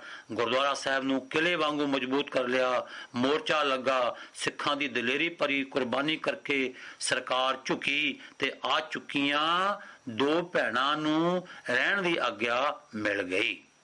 ਕਾਮਾਂਗਾਟਾ ਮਾਰੂ ਸ੍ਰੀ ਗੁਰੂ ਨਾਨਕ ਜਹਾਜ਼ ਦਾ ਵੈਨਕੂਵਰ ਤੋਂ ਵਾਪਸ ਕਰਨਾ, ਭੁੱਖੇ ਸਿੱਖਾਂ ਦੀ ਲੜਾਈ, ਤਕਲੀਫਾਂ ਝਾਕ ਕੇ ਜਹਾਜ਼ ਤੇ ਬਜ-ਬਜ ਘਾਟ ਕਲਕੱਤੇ ਉਤਰਨ ਪਰ ਗੋਲੀਆਂ ਨਾਲ ਬੇਅੰਤ ਸਿੰਘਾਂ ਦੀ ਸ਼ਹੀਦੀ, ਸਾਨ ਫਰਾਂਸਿਸਕੋ ਅਮਰੀਕਾ ਵਿੱਚ ਸੰਸਾਰ ਪ੍ਰਸਿੱਧ ਗਦਰ ਪਾਰਟੀ ਕਾਇਮ ਹੋਣੀ, ਗਦਰ ਦੀ ਗੂੰਜ ਕਈ ਜ਼ਬਾਨਾਂ ਵਿੱਚ ਛਪਣੀ ਤੇ ਸਾਰੇ ਸੰਸਾਰ ਵਿੱਚ ਮੁਫਤ ਵੰਡੀ ਜਾਣੀ। ਦੇਸ਼ ਨੂੰ ਆਜ਼ਾਦ ਕਰਾਉਣ ਲਈ ਸਿੱਖ ਸੂਰਬਾਂ ਦੀਆਂ ਦੇਸ਼ ਨੂੰ ਵਹੀਰਾਂ ਪਹਿਲੀ ਵੱਡੀ ਲੜਾਈ ਦੇ ਲੱਗ ਜਾਣ ਪਰ ਰਸਤੇ ਬੰਦ ਹੋ ਜਾਣੇ। ਅਕਾਲੀ ਤਹਿਕੀਕ ਸਮੇਂ ਕੈਨੇਡਾ ਦੇ ਬਹਾਦਰ ਸਿੰਘਾਂ ਦਾ ਭਾਰੀ ਰਕਮ ਅੰਮ੍ਰਿਤਸਰ ਭੇਜਣਾ ਤੇ 25 ਸਿੰਘਾਂ ਦੇ ਜੱਥੇ ਦਾ ਆ ਕੇ ਜੇਲ੍ਹ ਯਾਤਰਾ ਕਰਨੀ। ਕਿਵੇਂ ਫਿਰ ਸਰਕਾਰ ਦੀ ਤਰਫੋਂ ਮਦਰਾਸੀ ਵਕੀਲ ਪਾੜੀਏ ਦਾ ਜੋ ਅੱਜਕੱਲ ਪਾਂਡੀਆ ਲੁਟੇਰਾ ਕਰਕੇ ਪ੍ਰਸਿੱਧ ਹੈ, ਵੈਨਕੂਵਰ ਪੁੱਜਣਾ ਤੇ ਆਪਣੇ ਆਪ ਨੂੰ ਮਹਾਤਮਾ ਗਾਂਧੀ ਦਾ ਰਹਿ ਚੁੱਕਾ ਸਕੱਤਰ ਦੱਸ ਕੇ ਸਿੱਖਾਂ ਦਾ ਇਤਬਾਰੀ ਬਣ ਕੇ ਸਿੱਖਾਂ ਵਿੱਚ ਫੁੱਟ ਵਧਾਣੀ ਤੇ ਹਰ ਤਰ੍ਹਾਂ ਦੇ ਐਬ ਕਰਦਿਆਂ ਸਿੱਖਾਂ ਨੂੰ ਇਮੀਗ੍ਰੇਸ਼ਨ ਦੇ ਨਾਮ ਪਰ ਲੁੱਟਦੇ ਰਹਿਣਾ। ਭਾਈ ਗੁਰਦਿੱਤ ਸਿੰਘ ਬਿਲਗਾ ਜੋ ਅੱਜਕੱਲ ਕੌਮ ਘਾਤੀ ਕਰਕੇ ਪ੍ਰਸਿੱਧ ਹੈ, ਆਦਿਕ ਦਾ ਸਰਕਾਰੀ ਮੁਖਬਰ ਹੁੰਦਿਆਂ ਭਾਈ ਹਰਨਾਮ ਸਿੰਘ ਗ੍ਰੰਥੀ ਨੂੰ ਫਾਂਸੀ ਲੱਗਣੀ। ਹੋਰ ਵੀ ਸ਼ਹੀਦੀਆਂ ਹੋਣੀਆਂ। ਵੈਨਕੂਵਰ ਗੁਰਦੁਆਰੇ ਵਿੱਚ ਗੋਲੀ ਚੱਲਣੀ। ਰੋਜ਼ਗਾਰ ਕੈਨੇਡਾ ਚੰਗਾ ਹੋਣ ਕਰਕੇ ਹਰ ਇੱਕ ਨੇ ਆਪਣੇ ਆਪਣੇ ਰਿਸ਼ਤੇਦਾਰ ਮੰਗਾਉਣ ਦਾ ਯਤਨ ਕਰਨਾ ਤੇ ਮਦਰਾਸੀ ਲੁਟੇਰੇ ਦਾ ਸਿੱਖਾਂ ਵਿੱਚ ਫੁੱਟ ਵਧਾਉਣੀ ਤੇ ਹਰ ਆਉਣ ਵਾਲੇ ਪਾਸੋਂ $1,000 ਵਸੂਲ ਕਰਨਾ। ਵੱਖਰੇ ਅਕਾਲੀ ਗੁਰਦੁਆਰੇ ਵੈਨਕੂਵਰ ਤੇ ਵਿਕਟੋਰੀਆ 1955 ਵਿੱਚ ਕਾਇਮ ਹੋਣੇ। ਸੰਤ ਤੇਜਾ ਸਿੰਘ ਨੂੰ ਅਕਾਲੀ ਸਿੰਘਾਂ ਨੇ ਫਿਰ ਦਰਸ਼ਨ ਦੇਣ ਲਈ ਜ਼ੋਰ ਪਾਉਣਾ। ਆਪ ਦਾ 1956 ਦੀਆਂ ਸਰਦੀਆਂ ਵਿੱਚ ਪੁੱਜਣਾ, ਪਰ ਉਮਰ ਵਡੇਰੀ ਸਰਦੀ ਜ਼ਿਆਦਾ ਹੋਣ ਕਰਕੇ ਨਾ ਟਿਕ ਸਕਣਾ, ਪਰ ਸੰਗਤਾਂ ਨੂੰ ਭਰੋਸਾ ਦੇ ਕੇ ਆਉਣਾ ਕਿ ਸਾਡਾ ਸੇਵਕ ਭਾਈ ਅਮਰ ਸਿੰਘ ਖਾਲਸਾ ਇੰਗਲੈਂਡ ਦੂਜੀ ਵਾਰੀ ਆਇਆ ਹੈ। ਉਹ ਸਾਡੀ ਆਗਿਆ ਵਿੱਚ ਆਪ ਦੀਆਂ ਔਂਕੜਾਂ ਦੂਰ ਕਰਨ ਲਈ ਯਤਨ ਕਰੇਗਾ। ਉਦਮੀ ਤੇ ਭਰੋਸੇ ਵਾਲਾ ਸਿੱਖ ਹੈ। ਕੁਝ ਪਤਿਤ ਸਿੰਘਾਂ ਨੂੰ ਆਪ ਫਿਰ ਅੰਮ੍ਰਿਤ ਛਕਾ ਆਏ। ਜਾਪਾਨ ਵਿੱਚ ਸਰਬ ਧਰਮ ਸੰਮੇਲਨ ਵਿੱਚ ਸ਼ਾਮਲ ਹੋਏ। ਨਿਊਯਾਰਕ ਅਮਰੀਕਾ ਵਿੱਚ ਪੁਰਾਣੇ ਗੋਰੇ ਸਤਸੰਗੀਆਂ ਨੂੰ ਮਿਲ ਆਏ। ਆਪ ਜੀ ਦੀ ਪ੍ਰਦੇਸ਼ ਪ੍ਰਚਾਰ ਫੇਰੀ ਵਿੱਚ ਸੈਂਕੜੇ ਗੋਰੇ ਗੋਰੀਆਂ ਗੁਰੂ ਨਾਨਕ ਦੇ ਸਹਿਜਾਧਾਰੀ ਸਿੱਖ ਬਣ ਕੇ ਸਿਮਰਨ ਕਰਨ ਲੱਗ ਪਏ। ਆਪ ਜੀ ਨੂੰ ਕਈ ਸਮੇਂ ਇਹ ਗੋਰੇ ਹਰ ਤਰ੍ਹਾਂ ਦੀ ਮਾਲੀ ਇਮਦਾਦ ਵੀ ਪ੍ਰੇਮ ਨਾਲ ਕਰਦੇ ਤੇ ਆਪ ਜੀ ਪਰ ਵਿਸ਼ਵਾਸ ਬਹੁਤ ਰੱਖਦੇ। ਵਰਣਨਯੋਗ ਗੱਲ ਹੈ ਕਿ ਸੰਤ ਤੇਜਾ ਸਿੰਘ ਜੀ ਨੂੰ ਅਕਾਲੀ ਸਿੰਘਾਂ ਨੇ ਫਿਰ ਦਰਸ਼ਨ ਲਈ ਜਦੋਂ ਜ਼ੋਰ ਪਾਇਆ, ਜਦੋਂ ਆਪ 1956 ਦੀਆਂ ਸਰਦੀਆਂ ਵਿੱਚ ਦੁਬਾਰਾ ਪੁੱਜੇ, ਉਮਰ ਵਡੇਰੀ ਸਰਦੀ ਜ਼ਿਆਦਾ ਹੋਣ ਕਰਕੇ ਨਾ ਟਿਕ ਸਕਣਾ, ਪਰ ਸੰਗਤਾਂ ਨੂੰ ਭਰੋਸਾ ਆਉਣਾ ਕਿ ਸਾਡਾ ਸੇਵਕ ਭਾਈ ਅਮਰ ਸਿੰਘ ਖਾਲਸਾ ਇੰਗਲੈਂਡ ਦੂਜੀ ਵਾਰੀ ਆਇਆ ਹੈ, ਉਹ ਸਾਡੀ ਆਗਿਆ ਵਿੱਚ ਆਪ ਦੀਆਂ ਔਕੜਾਂ ਦੂਰ ਕਰਨ ਲਈ ਯਤਨ ਕਰੇਗਾ। ਇਹ ਭਾਈ ਅਮਰ ਸਿੰਘ ਜੀ ਖਾਲਸਾ ਹੀ ਹਨ ਜੋ ਇਸ ਪੁਸਤਕ ਦੇ ਲੇਖਕ ਹਨ। ਫਿਰ ਦਾਸ ਦਾ ਆਪ ਜੀ ਦੇ ਹੁਕਮ ਵਿੱਚ ਤੇ ਕੈਨੇਡਾ ਦੀਆਂ ਸੰਗਤਾਂ ਦੀ ਪ੍ਰੇਰਣਾ ਕਰਕੇ 1957 ਤੋਂ 58 ਤੱਕ ਉੱਥੇ ਰਹਿ ਕੇ ਭਾਈ ਤਕਲੀਫਾਂ ਉਠਾ ਕੇ ਵੀ ਇਮੀਗ੍ਰੇਸ਼ਨ ਦਾ 50 ਸਾਲ ਤੋਂ ਅੜਿਆ ਆ ਰਿਹਾ ਮਸਲਾ ਪੱਕੇ ਤੌਰ ਤੇ ਹੱਲ ਕਰਨਾ, 400 ਪੁਰਾਣੀ ਕਈ ਸਾਲਾਂ ਤੋਂ ਰੁਕੀ ਪਈ ਦਰਖਾਸਤ ਮਨਜ਼ੂਰ ਕਰਵਾਉਣਾ, ਜਿਸ ਲਈ ਇਹਨਾਂ ਲੁਟੇਰਿਆਂ ਨੇ ਸਿੱਖ ਕੌਮ ਦਾ $4 ਲੱਖ ਜਾਂ 20 ਲੱਖ ਰੁਪਈਆ ਖਾ ਜਾਣਾ ਸੀ। ਇਹ ਏਜੰਟ $1000 ਜੋ ਉਸ ਵੇਲੇ ਸਾਡੇ ਦੇਸ਼ ਦਾ 5000 ਰੁਪਏ ਬਣਦੇ ਸਨ, ਇੱਕ ਆਦਮੀ ਮੰਗਵਾਉਣ ਦਾ ਲੈਂਦੇ ਸਨ, ਤੇ ਜੋ ਇਹਨਾਂ ਰਾਹੀਂ ਆਉਂਦਾ ਸੀ ਉਸ ਨੂੰ ਪਤਿਤ ਕਰ ਦਿੰਦੇ ਸੀ ਤੇ ਕਹਿੰਦੇ ਸੀ ਅੰਮ੍ਰਿਤ ਛਕਾ ਦਿੱਤਾ ਹੈ।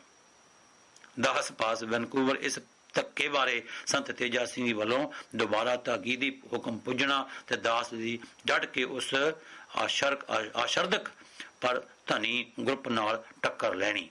ਦੇਸ਼ ਦੇ ਪ੍ਰਧਾਨ ਮੰਤਰੀ, ਇਮੀਗ੍ਰੇਸ਼ਨ ਮੰਤਰੀ ਆਦਿਕ ਪਾਸ ਡੈਪੂਟੇਸ਼ਨ ਲਿਜਾਣੇ, ਉਹਨਾਂ ਦਾ ਦਾਸ ਨੂੰ ਡਰਾਉਣ ਧਮਕਾਉਣ, ਵਾਪਸ ਦੇਸ਼ ਚਲੇ ਜਾਣ ਲਈ ਮਜਬੂਰ ਕਰਨ ਲਈ ਬਦਨਾਮ ਕਰਨਾ, ਜਾਨੋਂ ਮਰਵਾ ਦੇਣ ਦਾ ਯਤਨ ਵੀ ਕਰਨਾ, ਪਰ ਗੁਰੂ ਮਿਹਰ ਨਾਲ ਪੂਰਨ ਸਫਲਤਾ ਨਾਲ ਦੇਸ਼ ਮੁੜਨਾ।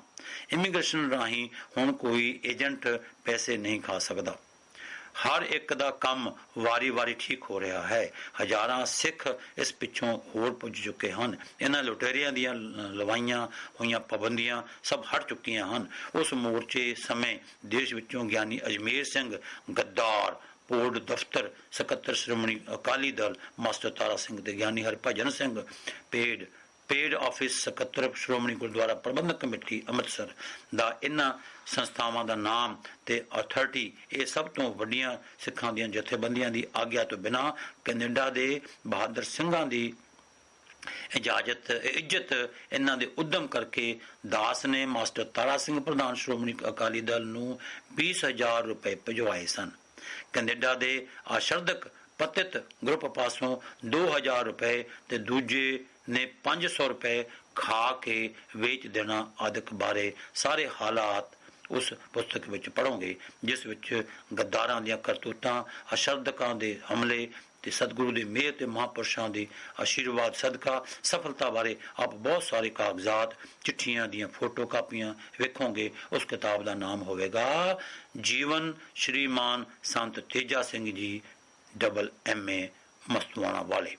ਲਿਖਾਈ ਇਸ ਦੀ ਸ਼ੁਰੂ ਹੋ ਚੁੱਕੀ ਹੈ। ਇਹ ਵਿਸਾਖੀ 1968 ਵਿੱਚ ਸੰਗਤਾਂ ਤੱਕ ਪਹੁੰਚ ਜਾਵੇਗੀ। ਆਪਣੇ ਪ੍ਰਦੇਸ਼ਾਂ 1968 ਤੱਕ ਸੰਗਤਾਂ ਤੱਕ ਪਹੁੰਚ ਜਾਵੇਗੀ, ਮਤਲਬ ਪਹੁੰਚ ਚੁੱਕੀ ਹੈ। ਆਪਨੇ ਪ੍ਰਦੇਸ਼ਾਂ ਵਿੱਚ ਤੇ ਫਿਰ ਦੇਸ਼ ਵਿੱਚ ਆ ਕੇ ਲੱਖਾਂ ਨੂੰ ਅੰਮ੍ਰਿਤ ਛਕਾਇਆ, ਕਈ ਗੁਰਦੁਆਰੇ ਬਣਾਏ, ਫਿਰ ਪ੍ਰਦੇਸ਼ਾਂ ਵਿੱਚ ਪ੍ਰਚਾਰ ਦੌਰੇ ਕੀਤੇ। ਦਾਸ ਜਦੋਂ ਅਫਰੀਕਾ ਵਿੱਚ ਪ੍ਰਚਾਰ ਕਰ ਰਿਹਾ ਸੀ, ਅੰਮ੍ਰਿਤ ਪ੍ਰਚਾਰ ਕਰਨ ਲਈ ਆਪ ਜੀ ਨੂੰ ਬੇਨਤੀ ਕਰ ਭੇਜੀ। ਆਪ ਜੀ ਜਥੇ ਸਮੇਤ ਉੱਥੇ 1955 ਅਖੀਰ ਪੁੱਜੇ ਤਾਂ ਹਜ਼ਾਰਾਂ ਮਾਈ ਭਾਈ ਨੂੰ ਅੰਮ੍ਰਿਤ ਛਕਾਇਆ। ਆਪ ਜੀ ਨੇ ਦਾਸ ਨੂੰ ਜਿਵੇਂ ਵਿਦਿਆ ਬਖਸ਼ੀ, ਸੇਵਾ ਵਿੱਚ ਨਾਲ ਰੱਖਿਆ ਤੇ ਜੋ ਆਖਰੀ ਬਚਨ ਦਾਸ ਦੀ ਸੁਪਤਨੀ ਸਮੇਤ ਬੁਲਾ ਕੇ 6 ਅਪ੍ਰੈਲ 1965 ਨੂੰ ਬਖਸ਼ੇ। ਆਪ ਜੀ 3 ਜੁਲਾਈ 65 ਨੂੰ ਸੱਚਖੰਡ ਚਲੇ ਗਏ, ਪਰ ਆਪ ਟਰਸਟ ਬਣਾ ਗਏ ਹਨ ਜੋ ਚੰਗਾ ਕੰਮ ਕਰ ਰਿਹਾ ਹੈ। ਆਦਿ ਬਾਰੇ ਸਾਰੇ ਹਾਲਾਤ ਵਿਸਥਾਰ ਨਾਲ ਇਹਨਾਂ ਦੇ ਸੇਵਾ ਤਿਆਗ, ਅਗਾਧ ਸ਼ਰਧਾ ਤੇ ਗੁਰੂ ਭਗਤੀ ਭਰੇ ਜੀਵਨ ਬਾਰੇ ਪੜ੍ਹੋਗੇ, ਜਿਸ ਵਿੱਚ ਕੈਨੇਡਾ ਦੇ ਸਿੰਘਾਂ ਦੀ ਬਹਾਦਰੀ, ਦੇਸ਼ ਦੀ ਵੰਡ ਸਮੇਂ ਸੰਤ ਜੀ ਵੱਲੋਂ ਦਾਸ ਨੂੰ 38 ਸ਼ਹਿਰਾਂ ਵਿੱਚ ਹੋਕਾ ਦਿਵਾਉਣਾ ਕਿ ਪਾਕਿਸਤਾਨ ਕਾਗਜ਼ਾਂ ਵਿੱਚ ਬਣ ਰਿਹਾ ਹੈ, ਅਸਲ ਹੋਣਾ ਅਮਲ ਹੋਣਾ ਹੈ। ਇੱਜ਼ਤ ਬਚਾਓ ਤੇ ਜਮਨਾ ਦੇ ਕਿਨਾਰੇ ਚਲੇ ਆਓ। ਆਪ ਜੀ ਦੀ ਮਹਾਤਮਾ ਗਾਂਧੀ ਨਾਲ 27 ਜਨਵਰੀ 1930 ਦੀ ਖਾਸ ਗੱਲਬਾਤ, ਬਲਕਿ ਉਸ ਨੂੰ ਝਾੜ ਕਿ ਸਭ ਕੁਝ ਛੱਡ ਕੇ ਭਜਨ ਕਰ, ਇਹ ਤੇਰੀ ਸ਼ਾਮ ਦੀ ਪ੍ਰਾਰਥਨਾ ਸਭਾ ਨਹੀਂ, ਪ੍ਰੋਪੇਗੰਡਾ ਸਭਾ ਹੈ। ਦੇਸ਼ ਦੇ ਟੁਕੜੇ ਕਰਵਾ ਦਿੱਤੇ ਹਨ, ਲੱਖਾਂ ਬੇਗੁਨਾਹ ਮਾਰੇ ਗਏ ਹਨ, ਹਜ਼ਾਰਾਂ ਭੈਣਾਂ ਦੀ ਬੇਪਤੀ ਹੋਈ ਹੈ। ਆਦਿਕ ਆ ਰਹੇ ਖਾਲਸਾ ਰਾਜ, ਭਿਆਨਕ ਤੀਸਰੀ ਹੋਣ ਵਾਲੀ ਲੜਾਈ ਆਦਿਕ ਬਾਰੇ ਆਪ ਜੀ ਦੇ ਭਵਿੱਖ ਬਚਨ, ਇਹ ਸਭ ਪੜ੍ਹਨ ਨਾਲ ਹੀ ਪਤਾ ਲੱਗੇਗਾ।